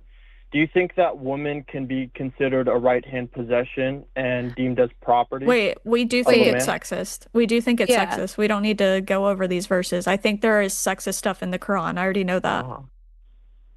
So this is my issue that I find with, I think, a lot of liberals, because I'm an ex-Muslim myself. So I left the religion. I've been to the Middle East. It is not a friendly place. Some parts are fine for women, like in Jordan, in Lebanon, in parts of the UAE, but you go to the majority of the Middle East, it's not good for women. And I think, especially upper middle class women here in the United States bitch and complain about white Christian men, but they do very little to actually advocate for true oppression of women, which is happening in the Middle East. And so that's my issue, I think, with what you guys are doing. I don't understand why you guys are not protesting for women's rights in the Middle East or complaining about religious Islamic fundamentalists. It just doesn't make sense to me. Well, first of all, I do think that's an issue, and I do think feminists care about that. But number two, I think it makes sense that people oftentimes care the most about what's happening in their country because their lives are directly affected and everybody else is directly affected around them. So I think that's only human that we would be talking about that because we have to live in the conditions that are created by Christianity right now. There's plenty I could say about Islam. But one of the issues with that, one of the reasons it's kind of hard to do that is because people get racist very quickly. People typically when I hear, especially Christians, because I grew up with it, when they criticize a Muslim, typically they are just being racist. So sometimes when I look at the Muslims living in the United States, I really see them being hated and like shit on constantly. And it's frustrating because I don't feel like I can criticize it without Christians coming in on it and being racist. So that's honestly a hard part about it. And maybe if Christians weren't so racist, and maybe if people who criticize Islam weren't so racist, people would feel more comfortable criticizing it and knowing there wasn't going to be a huge dog pile and more hate crimes towards them. Because we're at the point right now, hold on, I want to say something. We're at the point right now where a Muslim is elected as mayor of New York and everybody's saying he shouldn't be allowed to be a mayor because of 9/11. That's insane. That is insane. So to me, they're really struggling over here. So like, that's one of the reasons I don't talk about it is because Christians are so racist towards them in the first place. So what you're doing is that you're afraid that there's going to be some type of backlash, and by doing so, you're actually not advocating on behalf of women. Where did I talk about? Hold on, Adam. Where did I talk about backlash? I literally sat here and explained to you why it is hard. You could advocate. I know you're saying through your if you wanted to advocate, then through that, advocating that there might be backlash to Muslims in the Christian world or by Christians. And number one, Christians are not allowed, nowhere you'll find this biblically based, to attack or harm or demean or hurt Muslims. Nowhere. And if that means no Christians do that. That means no Christians do that, right? Because the Bible says that. Okay, then why do I care what the Bible says? We live in a country and we live in a society where we allow Christian churches have interfaith dialogues with Muslims all the time, and we actually allow millions of Muslims into our country through Oh my migration God, in give me a Christian fucking I'm break. you, Our country is literally being run by Christian nationalists, and you're so concerned that there are citizens that are Muslim. if Like, they're give me a fucking okay, break. if This it's is why I being run don't by talk Christian about it, because nationalists, it's why do we have bullshit. Muslims? And typically, it's So fucking why do we have racist. Muslims? Typically, it's fucking If it's racist so because you're racist, why do we talking allow about immigrants. Muslims in? You're not actually talking about Islam. You're just being racist, and you just hate immigrants. No, if Like, it's so that's why I racist, why don't do we allow fucking talk Muslim about migrants? this. You're giving a great example as to why I don't fucking talk about this. If you I'm were saying to, if our country is so racist, why was my family allowed in this country? We were able to get a job. We're able to live freely. Do you not remember the Muslim ban? We had a Muslim ban in school. We literally We had had a Muslim ban like recently. What do you mean? I'm saying first of all, we banned certain countries that had terroristic ideologies, which I perfectly agree with. 100%. Why? Because I left Islam. Those same Muslims want my head. They think that I should die in their faith. Fucking So, yeah, I God. don't want them coming into this country. And I don't want Christian nationalists running this country women are because they being treat women oppressed like in second-class Muslim countries. citizens. How about that? Women How are about being oppressed in Muslim countries. How about I don't want Christian nationalists to be in charge in my country because they treat women like second-class citizens? What about that? What about the fact that they want to take away treated like a reproductive health second-class care? What citizen? about that? What? You're treated like a second-class citizen? They're working on it. Are you That's for why they're real? taking away reproductive rights. That's why they want a one household vote. Yes, I'm for real. I grew up in it. I lived it. Wait, Mali hold on or a second. Niger? Hold on a second, Adam. Hold on a second.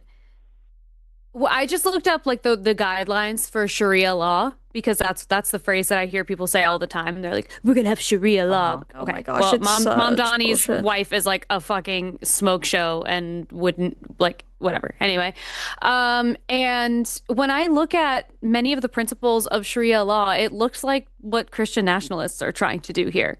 So I'm confused about why you think that Christian nationalism is not a problem and that it's not oppressive enough to also be an issue. And it's kind of like someone in the chat like jokingly said, well, today we're not going to talk about Bundy and we're going to talk about Dahmer instead. And that like is kind of how this feels. It's like, okay, well, so if both are bad, what are we talking about? Because you're comparing apples and oranges.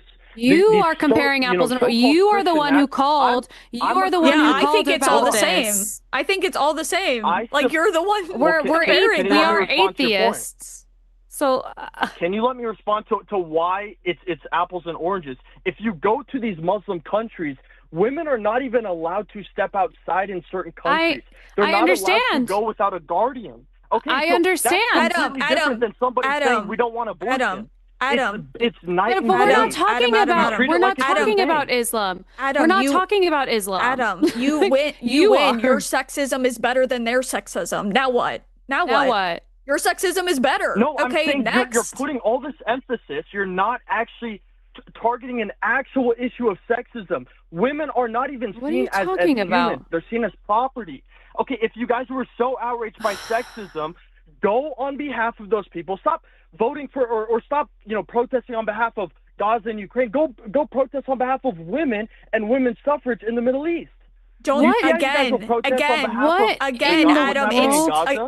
Adam, again, you're just, this entire argument from you is just whataboutism because you don't actually want to take accountability for literally anything. Obviously, the people who live in the United States are typically going to be concerned about what's happening in the United States, right? That makes sense?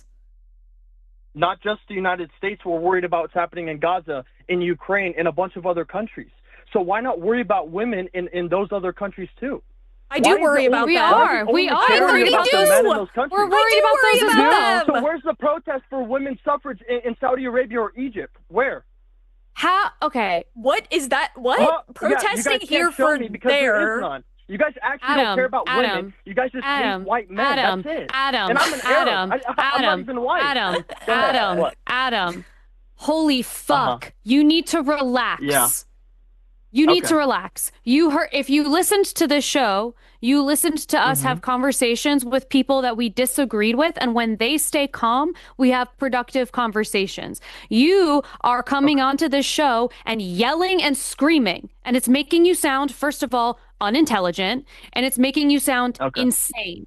So just take a second and act reasonable for a moment. The stakes literally could not be lower. This is a call-in show on fucking YouTube. Holy shit. Oh my God. Okay. Oh, my mother texted me from upstairs. She said, "What the heck?" Right. Because why are you yelling? Oh my God. I feel like I was just responding to you guys'. No, Adam, you were yelling. My bad if I'm yelling. I don't mean to yell. This, again, we get heated sometimes. This is like a very Arab thing. I didn't mean to do that, so I am sorry. I'm just trying to respond to you guys. That's it. I understand that that these topics are emotional, and it's important that we stay emotional about these things because it holds the importance. Okay. So I understand the need to be emotional in general about these things. Where I think that we're sort of like speaking past each other is no one is saying that the Muslim women are not having really horrible things happen to them. Like, no one is saying that. And that is also deeply important. Like, I can't remember exactly when it was, but recently there were even more restrictions that were placed on women where like they can't sing, they can't dance, they can't leave without. And I remembered seeing that all over my social media the day that happened because it's horrible. Yeah. And so I think that there's like a thing where what's happening, and maybe this is not the case, but what I feel like is happening is our algorithms show us things that they think we will respond to. And so maybe in your algorithm it's not showing you the ways in which people are outraged, but I promise you they are. And I don't want to discourage you from keeping that outrage because I think it's appropriate to have. However, we are not saying that that's not, that's not that's not an appropriate way to feel. But when you're saying that there's outrage, there just isn't. And you know what's so sad? And again, I don't like what Trump's doing in the Middle East. I don't like what Israel's doing. But when I see, for instance, Iranian women, and I know many of them, they all left Islam. They're ex-Muslims. They all left it for reasons of suffrage, by the way. When I see them going out and protesting what the Iranian regime is doing, and I see crazy people on the left saying, we like Khomeini, we like these individuals. Why? Because they stand against the white, oppressive, patriarchal Christian male. For me, that's crazy because the most oppressive countries are not Christian countries. You guys are able to speak. You're able to be free, to walk freely. The most oppressive countries are Muslim countries to women. But no one is saying that that's not the case. No one is saying that that's not the case. I think that everyone agrees. Everyone agrees that women are more oppressed in parts of the Middle East. No one is telling you that that's not the case. However, I personally don't know what I could do to contribute to fixing that. But I do know that here in the United States, it is so important that it is actually life or death for women in this country that we talk about the right to a safe and freely available abortion. Like, to be able to have not a family vote, to be able to have women actually vote. To be like, these are things that I know the conversations that I have here reach other Americans who can then also vote and create change. Like, not everyone can be an expert on every single thing. Like, what am I supposed to do? I can share outrage with you, and I do. I understand. I deeply understand. And like I said, I want you to keep that level of outrage and anger because I think that that's appropriate. And that anger is what helps change happen. But you have to also allow for, like, the people, like, it makes sense that what we are worried about is what happens in our country. But do you know what we can do? It's very simple. We can sanction countries that do oppress women. It's that simple. Like, but again, I can't. I can't sanction a country. I'm not saying you, but you guys or feminists in general can create enough outrage that I think most people would stand by it. If you say that the minimum age for a child to get married is 9, and parents can send their 9-year-old child to a 50-year-old, that's sick. So my I know, point is, but Adam, but the reason I know, about these things. The problem is most people are scared to say anything because they're scared to be I don't think so. No, I don't think so. I don't think so. I really don't. The reason why I know about that rule about marriage, 9 years old is the minimum. And the reason why I know that there was like a further restriction on what women are able to do is because the accounts that I follow, who are feminist accounts, did share that information. And the comments are full of outrage. So I really think that there is a degree, I understand, I understand what you're saying.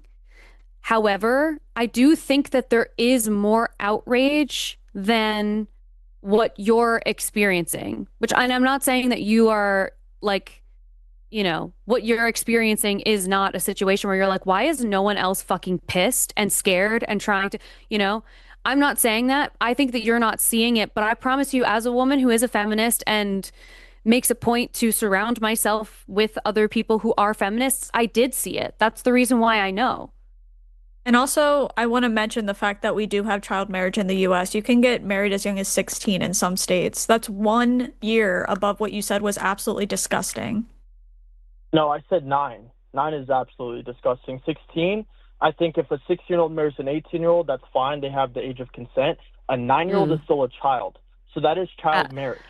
I think 16-year-old is a child. That's a whole different thing. I mean, see, this is my whole point. She jumps to, America has 16. It's like we're comparing apples and oranges. Like, stop doing that. But no one is comparing those things. No one is comparing those things. Because you called in and wanted us to compare those things. We did not. This is not the topic of this show. The topic of the show was not what's happening there. But we are women who have. We are women in the United States. This is not a news show. I don't think you understand what me and Alyssa even do for work. I'm not just like a feminist. I talk about ex-Christian content because I'm literally an ex-Christian. So I can relate to a lot of people who left religion. That's what I talk about. And Alyssa talks about sex and dating and stuff like that, which includes feminism. So we both have things that include feminism. But my whole goal isn't just feminism. So I'm not sure what this argument even is. We're both coming at it from a place that we understand and we know. I would like to also ask. Have you had any ex-Muslim women on your show yet? I don't know, but we would welcome them if they wanted to. We would absolutely welcome them on. Would you guys be able to do that? Have a lady like on HOSTility. Would that be fair? What? What did you say? I don't know who that is. I don't know who HOSTility is. A Christian. She's a famous woman. She went on tour with Richard Dawkins. But she's Christian, no? I think she's atheist or Christian. I don't know what she is. She used to be atheist. She's currently a Christian. So no, she wouldn't be on the show ever. Oh. Maybe there's many other atheist ex-Muslims though. We would welcome them on, but I want to just ask you, what do you do in your day-to-day life in terms of advocacy for the human rights of Muslim people? What do you mean for the human rights of Muslim people? But that's what this conversation that's what this conversation is about. It's about women not having human rights and your outrage for that and the outrage about that conversation not feeling present enough for you. So what do you do to and part of that, by the way, is calling in and asking this question. That is some level of advocacy. But I would like to know, what does advocacy look like for you specifically with this topic? What is it's personal to me because I know women that don't have the access to things that I know it's personal, but how are you contributing to helping? Like, how are you helping? Personally, again, with the women that I know personally, I do try and help them as much as possible. One of them is ex-Muslims of North America, where they do outreach to women that are being forced to go to basically enter marriages overseas. They're literally taking these young girls here in America, forcing them, their parents are forcing them into marriages overseas. So you guys can support organizations like that. I definitely support those organizations. So amazing. Thank you for sharing that. But I'm saying on the left, this is my whole issue. I see this left and right. They accuse people, if you speak about it, of being Islamophobic, and that actually harms women more than anything. That's my point. That's the issue with what's going on right now. Well, you understand that, like, that people who are American and in American politics will talk about what happens with women in America. And primarily. Also, me and Alyssa do see those criticisms. There was a woman recently who said she was going to move to Afghanistan to marry this man. Oh my God, that woman. And they had hundreds of thousands of comments saying, do not do that, and like had all sorts of things to say. So I know you might not see it in your algorithm, but you need to think about the way that you're saying things, because if you say you don't care about this, and I do, but then you say, oh, they're all coming to the United States, it makes it sound like this is actually more of an issue you have with like immigrants and people coming here in general and weirder things beyond just Islam. And that is my entire point. Islamist fundamentalists moving to this country. I'm 100% honest. I don't want to see that. I don't want to see it happen in Europe. I think there are plenty of good Muslims that are refugees and that are genuine seekers to find something better. A lot of them come from Iran, Somalia, places like that. Okay. But there's a lot of Islamists, and there's a lot of but those fundamentalists and they won't. Yeah, and I'm against. And they harm their kids here. And I'm against the fundamentalism. I'm also against the fundamentalism that is literally in charge right now. Like, we have religious extremists in charge right now, and they might not be as bad as like some other countries, but who cares? Like, no, they're not even close. Okay, I don't. It feels insane to me that we see one Muslim get elected as mayor, right? And they get shit on relentlessly. Yeah. And you're trying to convince everybody that the big issue is that Islamist extremists are coming to this country. Meanwhile, we have Christian nationalists in office. Like, that is what is so frustrating about this thing, is because you're kind of like, let's not talk about this thing. Let's talk about this over here. And it feels like you're just coming up with ways to avoid any of the criticisms we have towards Christian nationalism.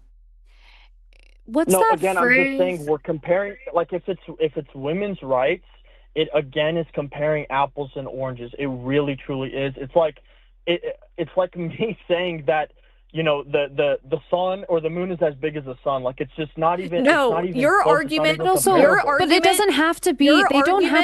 Your argument is like people helping women who have domestic violence issues and being like, wait, why aren't you helping kids? It's worse when it happens to kids.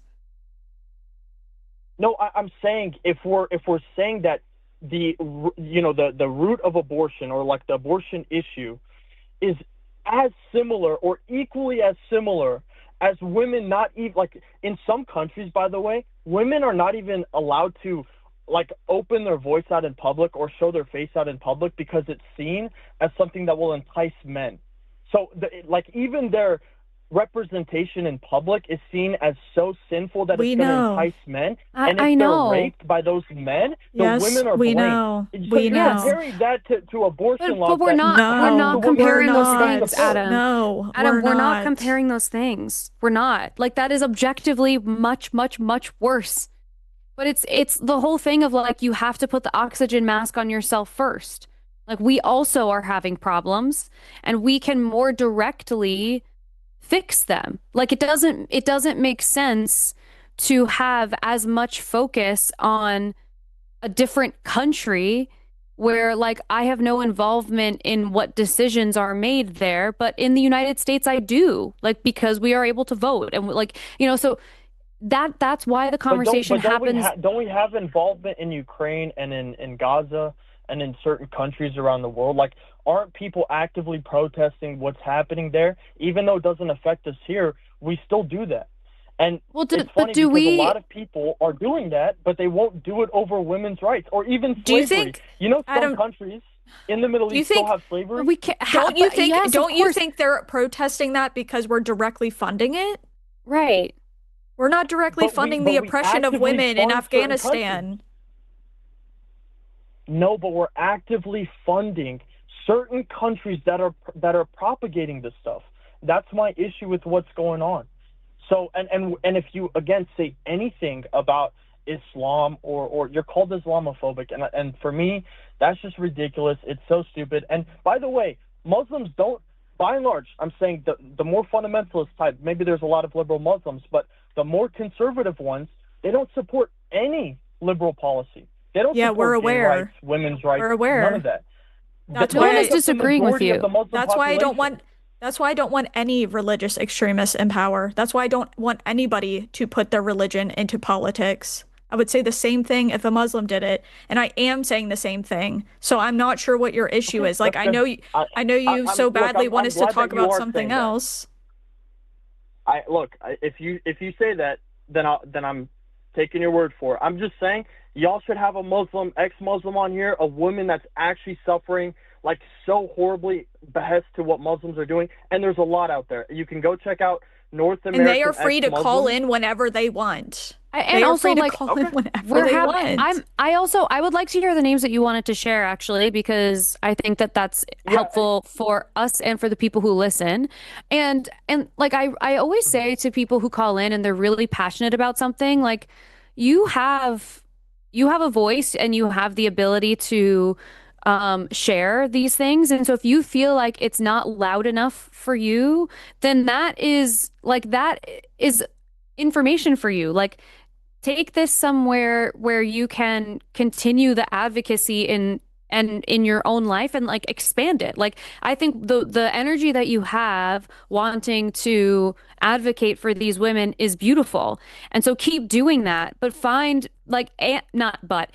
find other ways to like expand on that, because, coming on here and sort of having like the suffering Olympics, it's like we could do that all day, but that doesn't help anyone. But what does? No, I'm not trying to have the suffering Olympics. I'm really not. I'm just trying to say it's so easy to attack the white man, the white Christian man. He's the patriarchal, horrible guy. But it's like, by and large, I've dealt with Christian guys. I've dealt with Muslim guys. Muslim guys, 10 out of 10. The fundamentalist types on both sides. Yeah, but no one's disagreeing with you. Types they'll not even listen to what you guys are saying. But no one's disagreeing with you. No one's disagreeing with you. But that's not. So we're not supposed to complain. But we're not supposed to want better for ourselves because someone else is doing something worse. Someone else has it worse. That's like kindergarten. You learn that doesn't make sense. Like, I should not want my health care. And then somebody, like, it's just like, if we truly care, if there are no true borders and we care about women all across the world, we should actually be advocating for all women, not just women here in America. And there are a ton of people who do. Are very privileged. There are a ton of people who do. Access to a bunch of things. But Adam, if I can, with my vote here, make a change, it makes sense for me to be advocating, because the people that I speak to can also vote, like, actively to make changes. I have no idea what I would need to do to help those women beyond sharing in the outrage and supporting the people who do know how to get closer to that issue. But like, I wouldn't, like, it doesn't make sense to compare. I can explain it to you. Look, there's a girl, her name's Sarah Hayder, and there's a guy's name's Muhammad Saeed. I can send like their links. They're, again, a part of ex-Muslims of North America. They and a lot of other ex-Muslims, many ex-Muslims from Iran, etc., and many just like good people in general, what we can do as a nation is sanction governments. By the way, there's a lot of them that we don't. We can sanction those governments that don't give women rights or that don't give Black people rights. By the way, slavery still exists in countries like Mauritania, in Niger, in Libya, and we don't talk about it. There is zero, like, We don't have any advocacy over that. We care about what's happening in Gaza. We care about what's happening in Ukraine, but we don't care because about we have a those direct people tie. are going through. Yeah, but there's direct cause and effect. And I understand we trade also with those countries so we can actually sanction them. That's my point. But I we also don't think want to in this country. It's very weird, and I think we need to change that. That's my point. Do you think what is happening here is impacting our ability to care about like other things like that? Like, do you think it's a shit show over here and we have a lot to deal with, or no, you don't? Shit show. No. Okay, so a bunch of people, people getting I've shot by ICE on the street and there's no investigations. That's not a big deal to you? Ma'am, I've been to the Middle East. I can tell you we live in luxury here. I didn't say it was hers. Hold on. My dad is Palestinian. My dad is Palestinian. One second. We really gotta wrap up. Yeah, we have to wrap up. But I also, again, I don't want to get into the suffering Olympics because I think it is silly and it doesn't make sense. I think it is totally fine and appropriate for you to be very, very passionate about this. And I think that there's a way that you can really create change with this advocacy. I also think it's not appropriate to say that we shouldn't be worried about things that are happening here. But and we can also continue to be concerned about what happens over there. There's a much more direct cause and effect to the advocacy that we have here in the United States. And so we need some level of understanding that like that is what makes sense. But I don't think that the outrage you have is unwarranted. Does that make sense? Okay. Yeah, I appreciate y'all's time. Thank you, guys. Okay. Have a good rest of your day, Adam. Take care. Appreciate it. Bye-bye. Woo! FYI, we actually had an ex-Muslim woman who we were going to bring on, but she got really transphobic, and so shit. she got the boot. It's I get accused of this all the time on like my other socials where they say that like I'm so afraid to criticize Islam, which I have actually done so many times in videos where I talk about that too. Like it won't be the topic of discussion, but I'll talk about it. And I've also talked to many ex-Muslims in my DMs because they don't have a lot of representation as far as like ex-Muslims creating content for obvious reasons. And okay, I hope that guy actually cares about what he says he cares about, but I also am skeptical that he gives a fuck about that at all. But if he does, hopefully he focuses on helping himself. What are we supposed to, we're supposed to, and I know we have to do super chats. I promise I'll be really fast, Arden. What are we, if we were to zone in too much on what's happening in other countries, things are going to happen here that we're going to completely miss because we're going to be, focusing elsewhere. Chaos like that's here. It is chaos here. Yeah. Anyway. All right. Let's get to these super chats and we'll go through them quickly. Arden, maybe message us. Controlling them since you have it on your end? I can do it, but I just didn't know if you guys the hosts have been. We haven't been doing them, so I actually don't really know how to do it yet. If you want to go to the funding queue, I can show you really quick. You should see like the one that's highlighted on banner, and there's one below it, and you can just hit send, and it'll go. Oh, cool. Okay, so you can kind of control your own pace. Okay. Oh my God, we have a lot of them. Okay, let's do speed round super chats. Okay, this is 100 of a currency that I will be honest, I don't immediately recognize, and said, finally, peace, which is really nice. And someone in the chat, tell me what currency that is. Thank you so much. $10 from the Atheist Mechanic. Get yourself some Faraday bags. Flock cameras are a nuisance. I'm not sure if I know what those are. I don't know, but we don't have time to figure out. Okay, next. 5 pounds for Mystic Mind Analysis. I'm going to a Comic-Con this Saturday. When is it acceptable to ask fellow cosplayers for social media info? I worry about asking too quickly. You can ask whenever. You guys are all in the same place. You all are in the same exact place. I also feel like social media isn't super personal, so yeah, I feel like exactly. It's fine to ask. Exactly. $10 from Diablos, I don't know. Kindly eat the shit you spew, Sean. You pompous clown. You make people puke. Okay. Yeah. $5 from Joshua Everett. Sean has never been in the room when a woman finished a sentence. No, and you know what? That's really good. I liked that. Very good. Very good. All right. Is it Michelle or Michael? I'm Michael. Michael from Oklahoma. $5. I've only been here a few months, but every time I think I've heard the bottom of the misogyny barrel, I'm shown I'm wrong. Read a different book, Sean. Yeah. $5 from Pliable Pinky. Martain owes Jovan and the line $250 to call in again. He's scummy as fuck unless he paid. I'm sure he did not. I'm sure he did not. Michael from Oklahoma, $5. Women. History shows that you haven't done the work, so you can't. Then DEI shows you can't do the work because you were allowed to. That's crappy. Right. Exactly. That's really funny. $5 from Mo, and then a bunch of letters. Prophecy. Martain is going to call Alyssa and or Taylor confused and has annoying vocal fry. I don't think he did call us confused.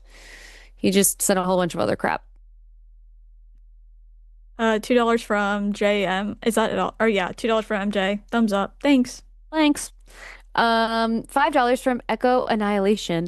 Martain is a little bitch who owes Jovan $250 because of his bullshit, and in my opinion, should owe $50 per host from this. Yeah, add another 100. It's $350 now. That's really funny. Michael from Oklahoma, $5. Mediocrity, the system where white men are considered to be the only ones with merit. I'm not afraid to be the only equal with others. Why are you, what is it, Martain? Yeah, Martain. $5 from Mo. I've worked in the courts in the UK, and if I don't see it, it doesn't happen, and vice versa. Martain, #vocal fry, #misogynist. I know. It's always funny when we have people who call in and they're like, successful, educated people, and they just say the stupidest shit you ever heard. Yeah, it makes me question a lot. Secular felinist? I don't know, $5. When you have privilege, equality feels like oppression. Yes, F you, Martain. Yes. $20 from Kelly Bean. When I was in a domestic violence support group, a lot of our partners had substance abuse issues. Some got sober and were still domestic abusers. It just means they have two problems: substance abuse and being an abuser. Yeah. Good point. Idle Bits, $10. Listening to Alyssa go off on Martain was Chef's Kiss. His pedantic obsession with one of relatively meaningless problems in comparison to larger systematic ones is hard to listen to. Yeah. That's what I felt like a lot of these calls were today. Like, why are you obsessed with this one thing? $5 Australian from Dusk Frame. My contribution to the stuff Martain into a locker fund. That's funny. Space Barbarian. $5 from Space Barbarian. Here's $5 from Martain to buy a personality. Just kidding. It's for the show. Nice. Thank you so much. $10 from K Kingdom. Ask him what the leading cause of substance abuse is in America. I wish I saw this while he was still on the phone. $10 from Don Quixote. Don Quixote, that's funny.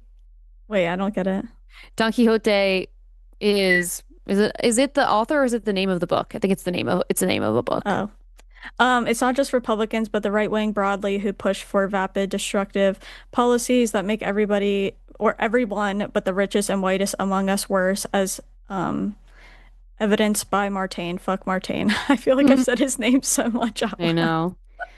Also confirmed it is the title and not the author. 10 pounds, Chris Powell. Nothing sadder than a British maggot. I know. Preach. Or Maple MAGA is also really rough. Yeah. $5 from Mo. I'm not really interested in what you have to say, but let me tell you about this book that aids my insecurity, Martain. Right. Dishonest. Yeah, I think that's supposed to be dishonest. $5 from Elliot K. Martain doesn't get to talk about morality if he's going to defend a dude who was found to have assaulted women. Yeah, I feel like we don't talk about that enough, that Trump had to pay $5 million fucking dollars. Yeah. $5 from Dr. Barber. The regulatory policies literally give people diarrhea. Exactly. Yeah. Exactly.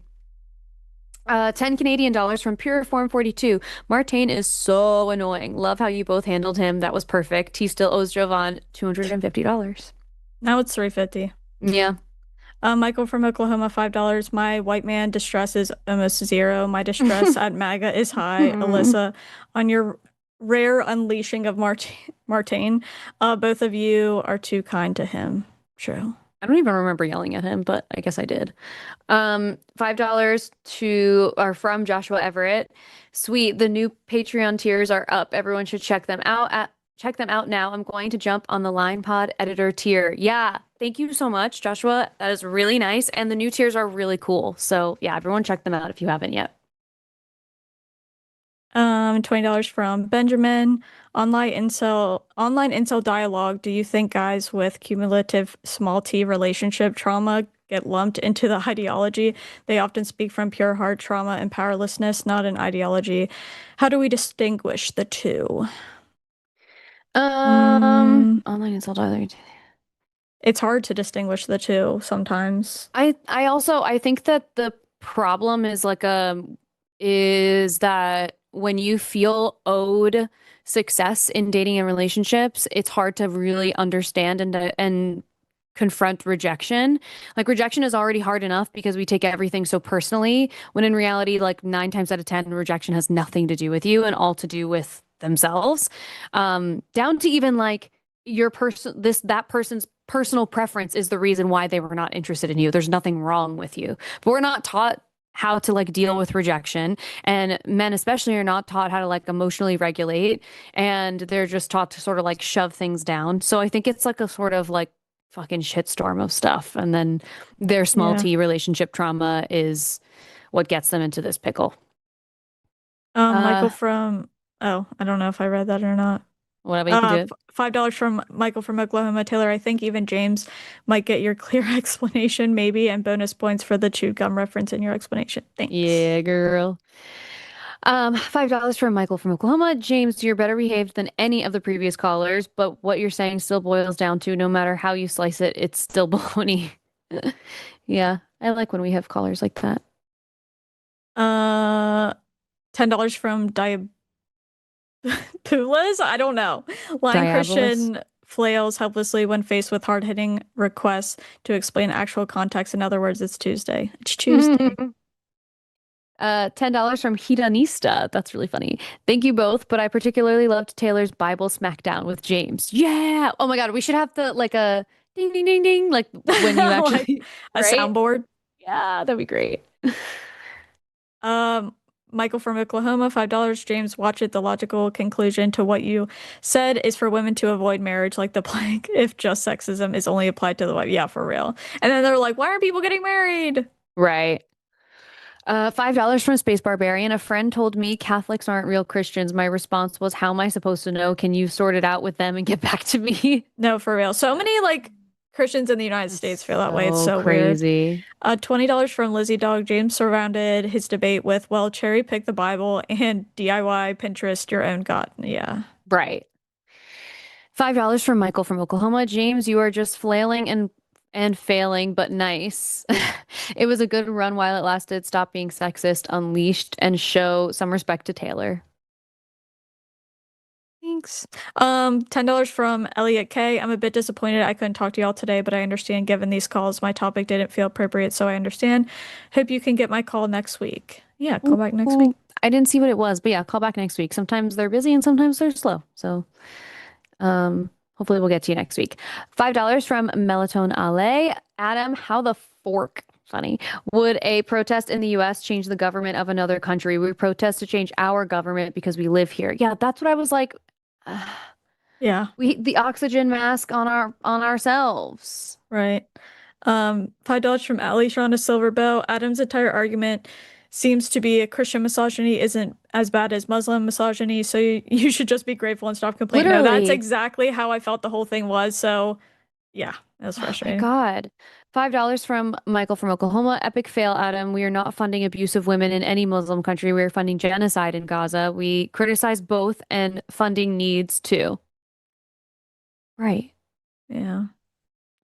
Legally mod, $5, bottom surgery prep, electrolytes, Google it, is preferable to Martain's call. Oh my God. That's funny. $10 from Legally Mod. I'm pretty sure that Adam is a white Christian boy from a white Christian family who has never set for outside of America, but adopted a fake ex-Muslim origin story to make his Islamophobia palatable. Maybe. I don't know.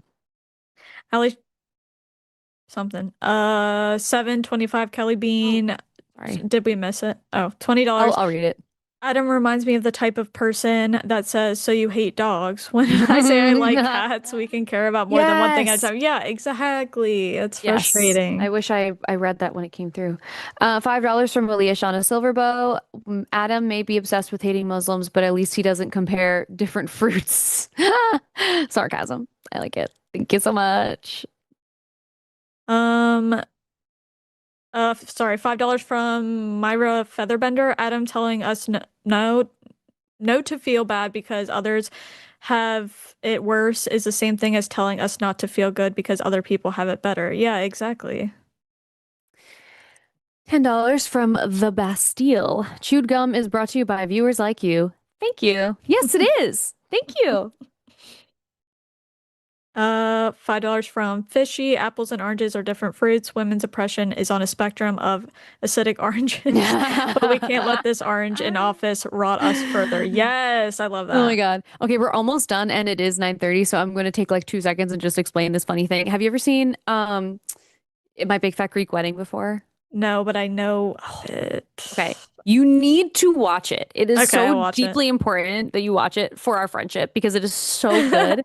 I will literally watch it this week. No, please do. And I'll be so jealous that you're watching it because it's so great. But there's one scene where the dad of the Greek girl, he's upset that she's marrying a man who's not Greek.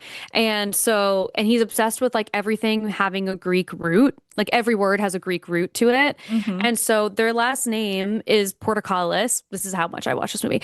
Portokalis, which means orange in Greek.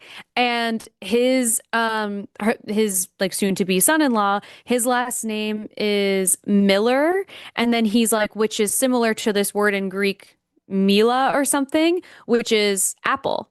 And so he's like, so we might be different, but in the end, we're all fruit. And I was like, wow. And it's like, it's the best. So you need to watch it. And then when you get to that part, you're going to be so excited, but it's the best. Anyway, okay. I can't wait to see it. It's so good. $5 from Michael from Oklahoma. Great job of cracking the conservative code to the conservative. Maybe he'll learn. Maybe, but probably not. I'm being told we actually have a tech issue on the other show. So maybe once you get through this, take a really long time with the last one and maybe vamp for like a minute or two. Yeah. Okay. Perfect. No problem. I can explain the entire plot line of My Big Fat Greek Wedding from the beginning, line for line. $5 from Ben Hur. Most atheists and secular liberals aren't having kids. Do you expect the God gene to spread faster and future generations more conservative? Yeah, probably.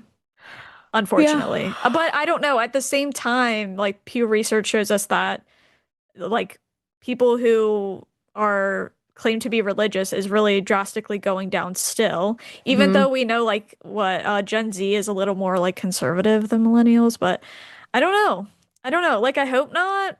I hope that's not true, but that would like, yeah, I mean, that's gonna play a role. You're right.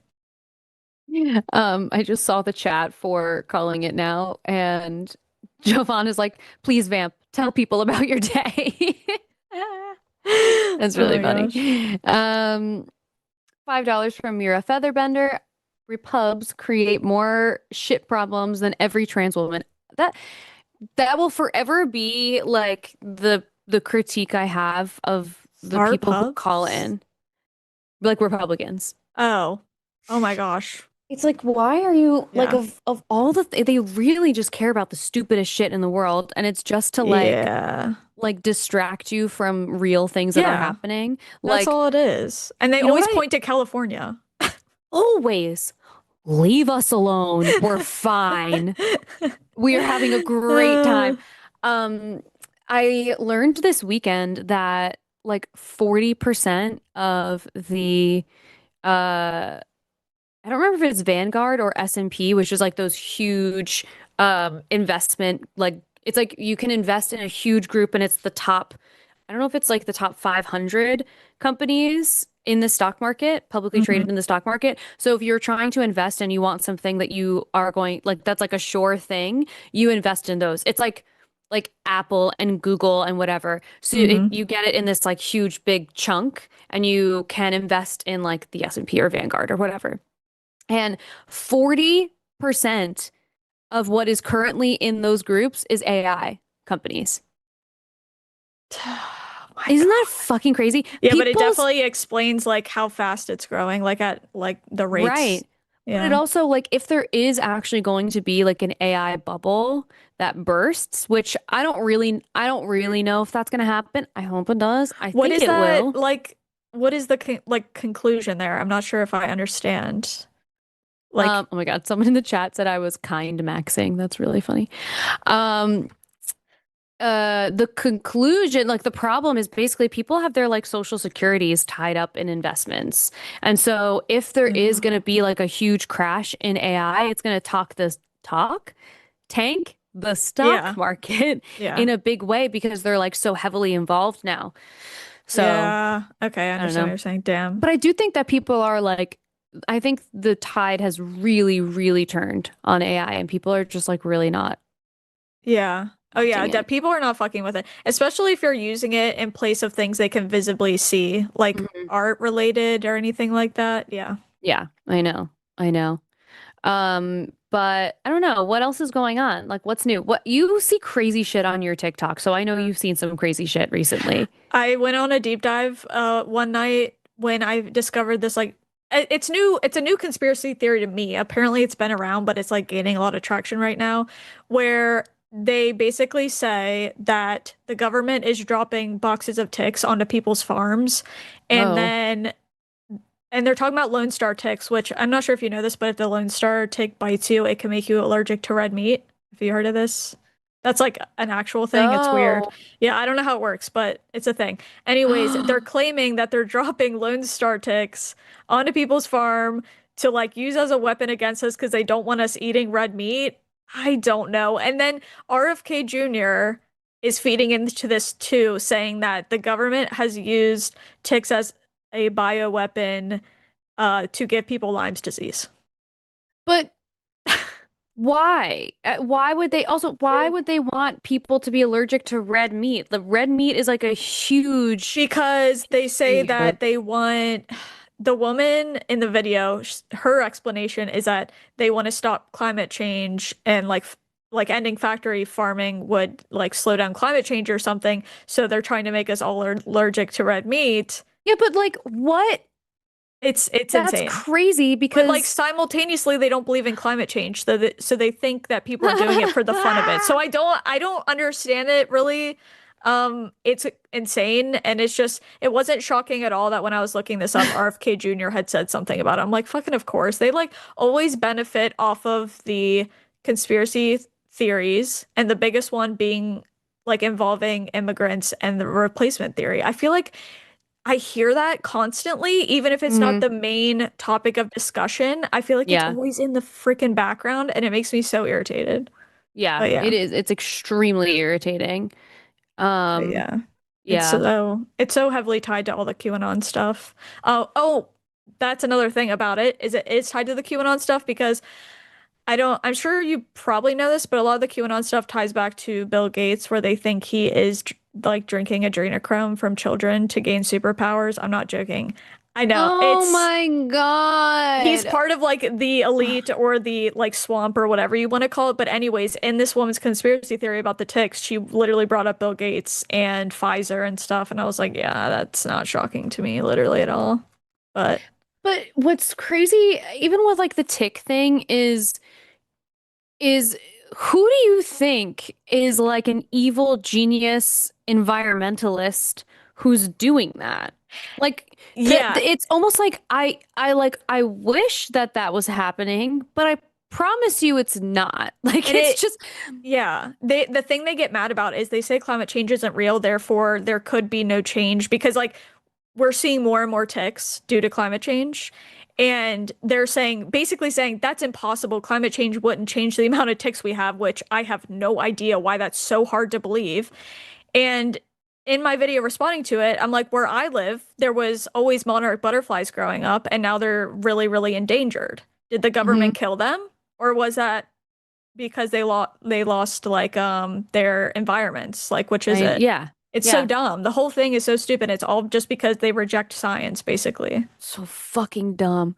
Also, I thought about this weekend that I don't really see fireflies anymore. And I remember when I was a kid, I would see them everywhere. Yeah, they're like dying out They're too. endangered. I'm so upset about it. Can you imagine like explaining to the younger generation that there were these bugs that would just light up, highlight or green? I was thinking that there was literally one in my house the other week and it was so random. I'm like, I haven't seen one of these in so long. And no, that's how I feel about the monarch butterflies. It actually makes me so sad. And I really want to buy a house and have a yard so I can plant like I think it's called milkweed or something, whatever they like. Yeah, you can have a butterfly garden. Yes. You should have a butterfly garden. I went to a house this weekend, actually. Oh my God. Okay. My new hot take, it's not really new and it's not really that much of a hot take, is that rich people don't know how to be rich properly anymore. No, for real. Because they all have the worst taste of all time. Like, have you ever seen what the inside of Kim Kardashian's house looks like? Yes, it looks like the back rooms, legit. It looks like the fucking back rooms. It's so it's scary. No, but honestly, the back rooms is better because at least it was yellow. Like her, at least it had some color. Beige, and there's nothing in there. So this weekend, horrifying. This weekend, it really is. My husband's family friend who was like 95, she was very old. She passed, and so his mom is like the executor. So we were going through and helping her like sort some stuff in her house, and her husband was a dentist. They made a lot of money. Their house was so cool. It was so cool. Like there was like crazy wallpaper everywhere, and like the door handles were like glass and crystally, and like everything was so beautiful and ornate. It was actually interesting. Yeah, I was like, these are people who knew how to be rich because this is so nice. It was so none of the like sterile crap. I know. Asylums. It's like I so badly want a yard. I can't explain to you how bad I want a yard. I want one so bad. But I'm like, it's so crazy to think about the fact that seems so hard to get in the United States. Yeah, I know. It's not actually that hard in California. There's like a lot of space. Yeah, so like you can get a pretty legit apartment with a yard for, I mean, it's not cheap, but it's not impossible. So I don't know. But having a yard is so nice. And actually, sorry, the reason I thought about her is because she had a butterfly garden in the backyard. That's so cool. So we went in the back and there were all of these butterflies, and I was like, what is happening? And that's so cool. Yeah, she had a little butterfly garden. It was just so nice. I loved it. I want that and bird feeders and hummingbird feeders. Those are really cool. I used to have those growing up. I think that I can like picture you on like a nice little lawn chair. Yes, that's how I'm picturing it. Sitting out have some there. iced tea.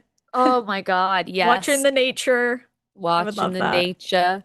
Or on your back porch with a rocking chair. Just watching all the butterflies. That's my dream. I'm a simple woman. That's all I want. I'm telling you. I was saying, one of my friends is having like a big birthday party on Friday, and she's turning 26. So like it's a club thing, and it starts at 9 p.m. Oh, that's rough. And I was really gonna like try my best to be there, but like some work stuff came up, and Bonnie had her fucking teeth thing, whatever. All this stuff came up, and I was like, this feels like not to be woo-woo, but I was like, this is a sign. This is a sign because my ass does not need to be at a club at 9 p.m. I would like to also be on a porch, rocking back and forth, watching bugs that we have now brought back into the literally whatever it's called that's not coming to me right now. That sounds like a way better time to me. Have you seen people do the thing where they get like their local wildflower seeds and they put them in like salt shaker, or I guess it's more like the Parmesan cheese shakers from pizzerias, and there's like a guy who will sprinkle them like all over his Oh, his that's so area. cool. Is that fun? Oh yeah, to make it, aren't they called a name, like specific kinds of yards? Are you talking about the yards that aren't like just grass that get mowed and they Oh, like I know what you're talking about. plant? Like I the don't know what they're clover, called. the clover, Yeah. like they call them like fairy something like. But I know Yeah. what you're talking about. I so love that. Like if I ever have the opportunity to have a yard where I can kill the grass and grow like four-leaf clovers instead, ooh, bitch, Yeah. I'm doing it. That'd be really pretty. I am doing it. Dreaming of the Yeah, future. dreaming of the future. But our asks are small. Yeah, We just exactly. and you know what? Adam had a lot to say about how we're asking for a lot. And actually, all I want is a nice little backyard where no one bothers me. It's crazy too that Trump gets away with saying, no, I don't want to bring down home prices because then the homeowners that already exist will lose like what? Like the value of their The house will go value. down. Fucking stupid. Although, did you see that he said that did we talk about this? That he's running for a fourth term? I think I did say this maybe earlier. Yeah, and he put on his dumbass hat. It's Yeah, so his stupid fucking because stupid hat. he's always like trying to rage bait people in that way, and it's so freaking annoying because then if you ever address it, they're like, it was a joke, obviously. And it's like, Right. okay. Right. It's like bad Like, news for him though. He's probably gonna be dead before that happens. So well, he doesn't from his your ego won't lips, allow him to like think that way, but it's from true. your lips to his cardiovascular system. Really? No, actually, it's yeah, I'm waiting. Well, seen any good movies recently, or are you reading anything? Are you a reader? I don't remember. I actually just started reading Promise's book. Oh, Yeah, but I'm going slow through it because I'm like underlining things and making yeah. notes and stuff because I sometimes have a really hard time keeping my attention span. So I figured when I'm like more interactive with the book and not afraid to like write in it and underline and highlight, it's like easier for me. But it takes me a lot longer.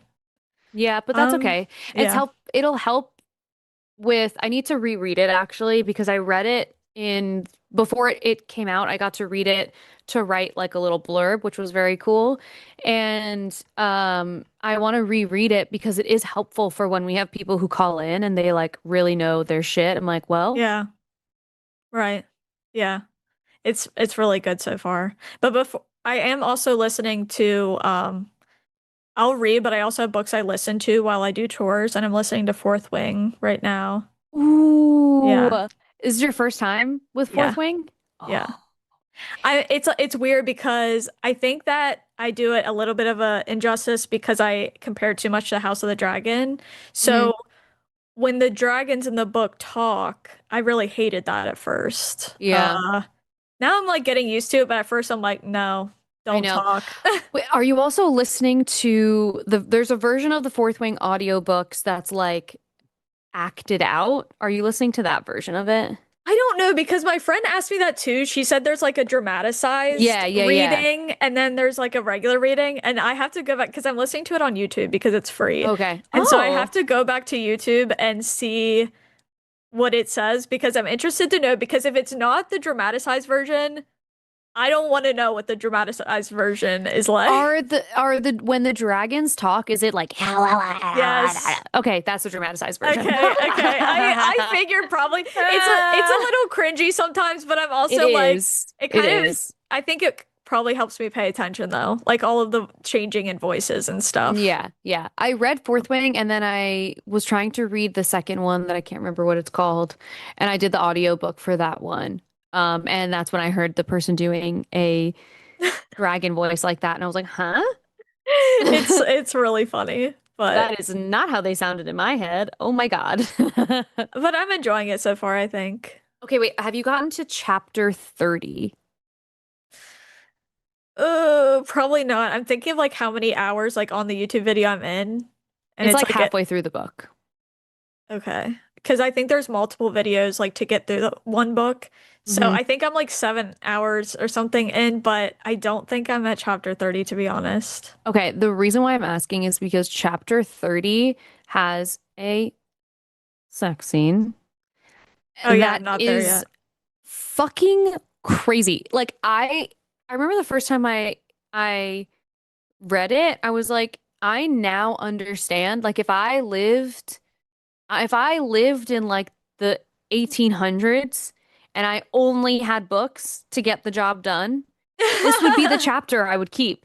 This would be It like what I it would, Yeah, it's so funny because I literally never read smut either. And I yeah. know that's like kind of like stuff that it's leading up to, but it's just really funny because I feel like such an old woman because sometimes I'm not expecting it. I'm like, oh, great heavens! Like,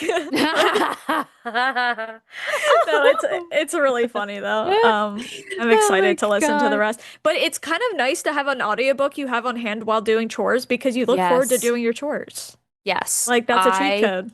Yes. I love it. Oh my God, someone said I didn't know Alyssa did audiobooks. I guess like listen to audiobooks. Maybe she can do audiobook of Gospel Lies. I don't do audiobooks. I listen to You them. would have a good voice for it though. I think about that sometimes because I know that you can make like quite a bit of money. I'm like, you're getting paid to just like read out loud. Read. That's awesome. But Yeah. I can't do like voices. And I think even for books that are not like you're trying to be a dragon, there's still like you have to have like, some differentiation Yeah, in some what like you're be reading. kind of like animated. Yeah. Yeah, and like I don't know if I could take that so seriously, but I don't know, maybe. It Yeah. always seems like a You probably fun. get used to it. Yeah, probably. I feel like I would need to, no one could watch me do that. Yeah. Yeah.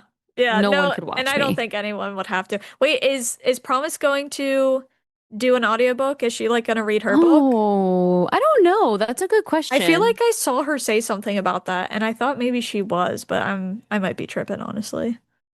But that would be cool. Um, And it makes me wonder how many authors read their own book for audiobooks. yeah, I mean a lot of them do. I like do you know Lena Dunham? Why does it sound familiar? She was the woman who like wrote and produced Girls. Oh yeah, I've watched Girls, yeah. Okay, her book Fame Stick is really good. I'll have to write that down. And she reads the audiobook for it. And I think if I read it, I wouldn't like it as much, but hearing it in her voice, because Mm. she's a very like polarizing person. Like the stuff she says is just so crazy. Wait, And is this the main like girl? Is yeah, this Hannah. Hannah? Oh, okay. Oh, wow. Hannah, which by the way, she was like chronically ill the whole time, pretty much the whole time they were doing that show, Damn. which is why her like weight fluctuated a lot and her hair fluctuated a lot. It's like actually crazy to hear what was like physically happening to her in Yeah. that period of time. So if you liked Wow. Girls, I would highly recommend. I also am very overdue for a Girls rewatch because I loved that show. I literally just discovered it this past year. Was the very first time I watched it. And Oh then my it like became God. my comfort show. And it was so funny because I was like, I'd never heard of this show. Didn't Hmm. know any I literally think I clicked on it because I saw Adam Driver and Yeah. I was like, he looks so young here. What the hell? And so I just like clicked Yeah. on it and then all of a sudden I was like binge watching it. It was pretty good. Yeah. Which is so funny because Adam Driver is like insane in the show. He is. I was like, He's who is this insane. man? Yeah. He gave me the creeps, but like I know he's a main character, but Yeah. You should actually even in Fame Sick, she talks about what his audition was like. And she said like from the audition, he was like in character and like a freak. In character, a freak. Like he was just so yeah. I That's really highly funny. recommend. It Am was I really good. tripping or did Hannah and Adam Driver like date at one point? Or am I like totally making that No. up? So they didn't, but in the book, their like relationship to each other was really weird. Like she describes it as being like weird and confusing. Um, Mm. Okay, that's what so it was then. yeah, yeah, but they never like dated. She dated Jack Antonoff for a really long time, and he is the lead singer of is it Fun? And maybe he's not the lead singer, but he wrote for Fun, but he also writes for Taylor Swift. And Oh. he wrote for Lorde for a long time. And then what's the other? Is it Bleachers is his other band? I think it's the Bleachers. Yeah, the Bleachers, Fun, and then Steel Train, which I've never heard, and Red Hearse, which I've never heard.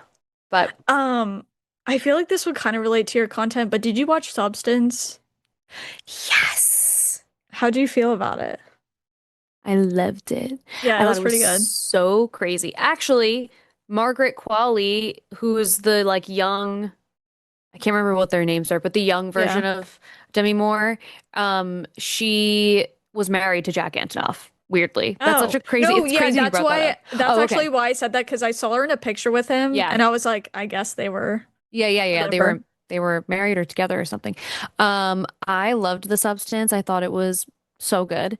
It was really, really good. And And really like timely. I also love when an actress who is gorgeous, stunning, is okay with being ugly on film. yeah, So seeing I Demi know what you Moore be mean. like ugly Yeah, was amazing. yeah, and she actually won like her first whatever, because of it, right? Her first, I don't know, some kind of big award she won for Substance because I remember she gave a speech and she hadn't won an award that big before. Yeah. But I also saw that you might have said this, and I can't remember if you were talking about a movie or a show, but I saw that Carrie was being made into a show.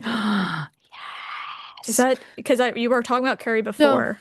yes. I don't know if I didn't realize it's going to be a show, but I guess that makes Yeah. sense because it's Mike Flanagan who did like Haunting of Hill House and Haunting, like all of those. Um, which have you ever watched Midnight Mass before? Oh, yes. I've watched it like 5 times. Okay, same. I love it so much. Once a year. Oh my God, yes, your annual Midnight Mass watch. Um, uh, Mike Flanagan made all of those. And Yeah. if you liked those shows, you should watch his movies because his movies are also fucking awesome. I like Hush like a lot. Hush is really good. Yeah. Oculus is also really I good. have seen Oculus, but I barely remember it because it's pretty old, I think. Yeah, it's old. And then there's another one called Gerald's Game that's also really good. Oh my gosh, is that when he's like And trapped on she's the trapped. bed? Yes. Oh, okay. Yes. Yeah, I've seen that too, but it's been so long. I Yeah, need to yeah. rewatch these. So I trust Mike Flanagan to do a version Good. of Carrie, especially because he has a Carrie, the story of Carrie is really about like a young girl having her period for the first time and being like mortified by the experience, and then her Yeah. mom is also a religious fundamentalist and is also like it really is a Yeah. story about like becoming a woman and how it is kind of mortifying from the second it happens, Yeah. to her mom being this older woman who still is like mortified by the experience of being a woman, and so much so that she like makes it her mom's responsibility or her daughter's responsibility as well. So the whole like plot line of it is really deeply tied to the experience of young girls. And I feel like Mike Flanagan has a really beautiful storytelling lens to the things that he makes, Yeah. exactly what's required for a story like Carrie. Because like Carrie, have you seen the original Carrie movie before? Like I've seen one and I don't know like which one it was, if I'm being honest. The original one is with Sissy Spacek. And actually you would like it because the mom is like a crazy religious woman. So I think you would find it interesting. But the Yeah. original Carrie is so fucking scary. But I'm gonna watch it now because I you want to should. know. But nothing scary happens, really. It's so weird. It's like Sissy Like Spacek. psychological. Well, Sissy Spacek is really creepy, who plays Carrie. She's really creepy, but she's not like doing any like you'll have to watch it and let me know if you feel the same way, but I was so scared watching it. And I had watched like Texas Chainsaw Massacre and would go right to sleep. But Carrie freaked me the fuck out. But it really, because it's a story that like relies so much on the storytelling and like the build Yeah. up to the eventual like the blood spill, and like if you haven't seen the original Carrie, I don't want to tell you how it ends after the blood spill because it's so Yeah. fucking epic. And it's so, oh, it's so good. I love Carrie. I'm excited because I'm also gonna. I Yeah. will make my friend watch it with me because we watch like a lot of horror together. So Mhm. I'm excited. It's so good. I think Are they they ready? have gotten the show running, so I think we are Nice. ready.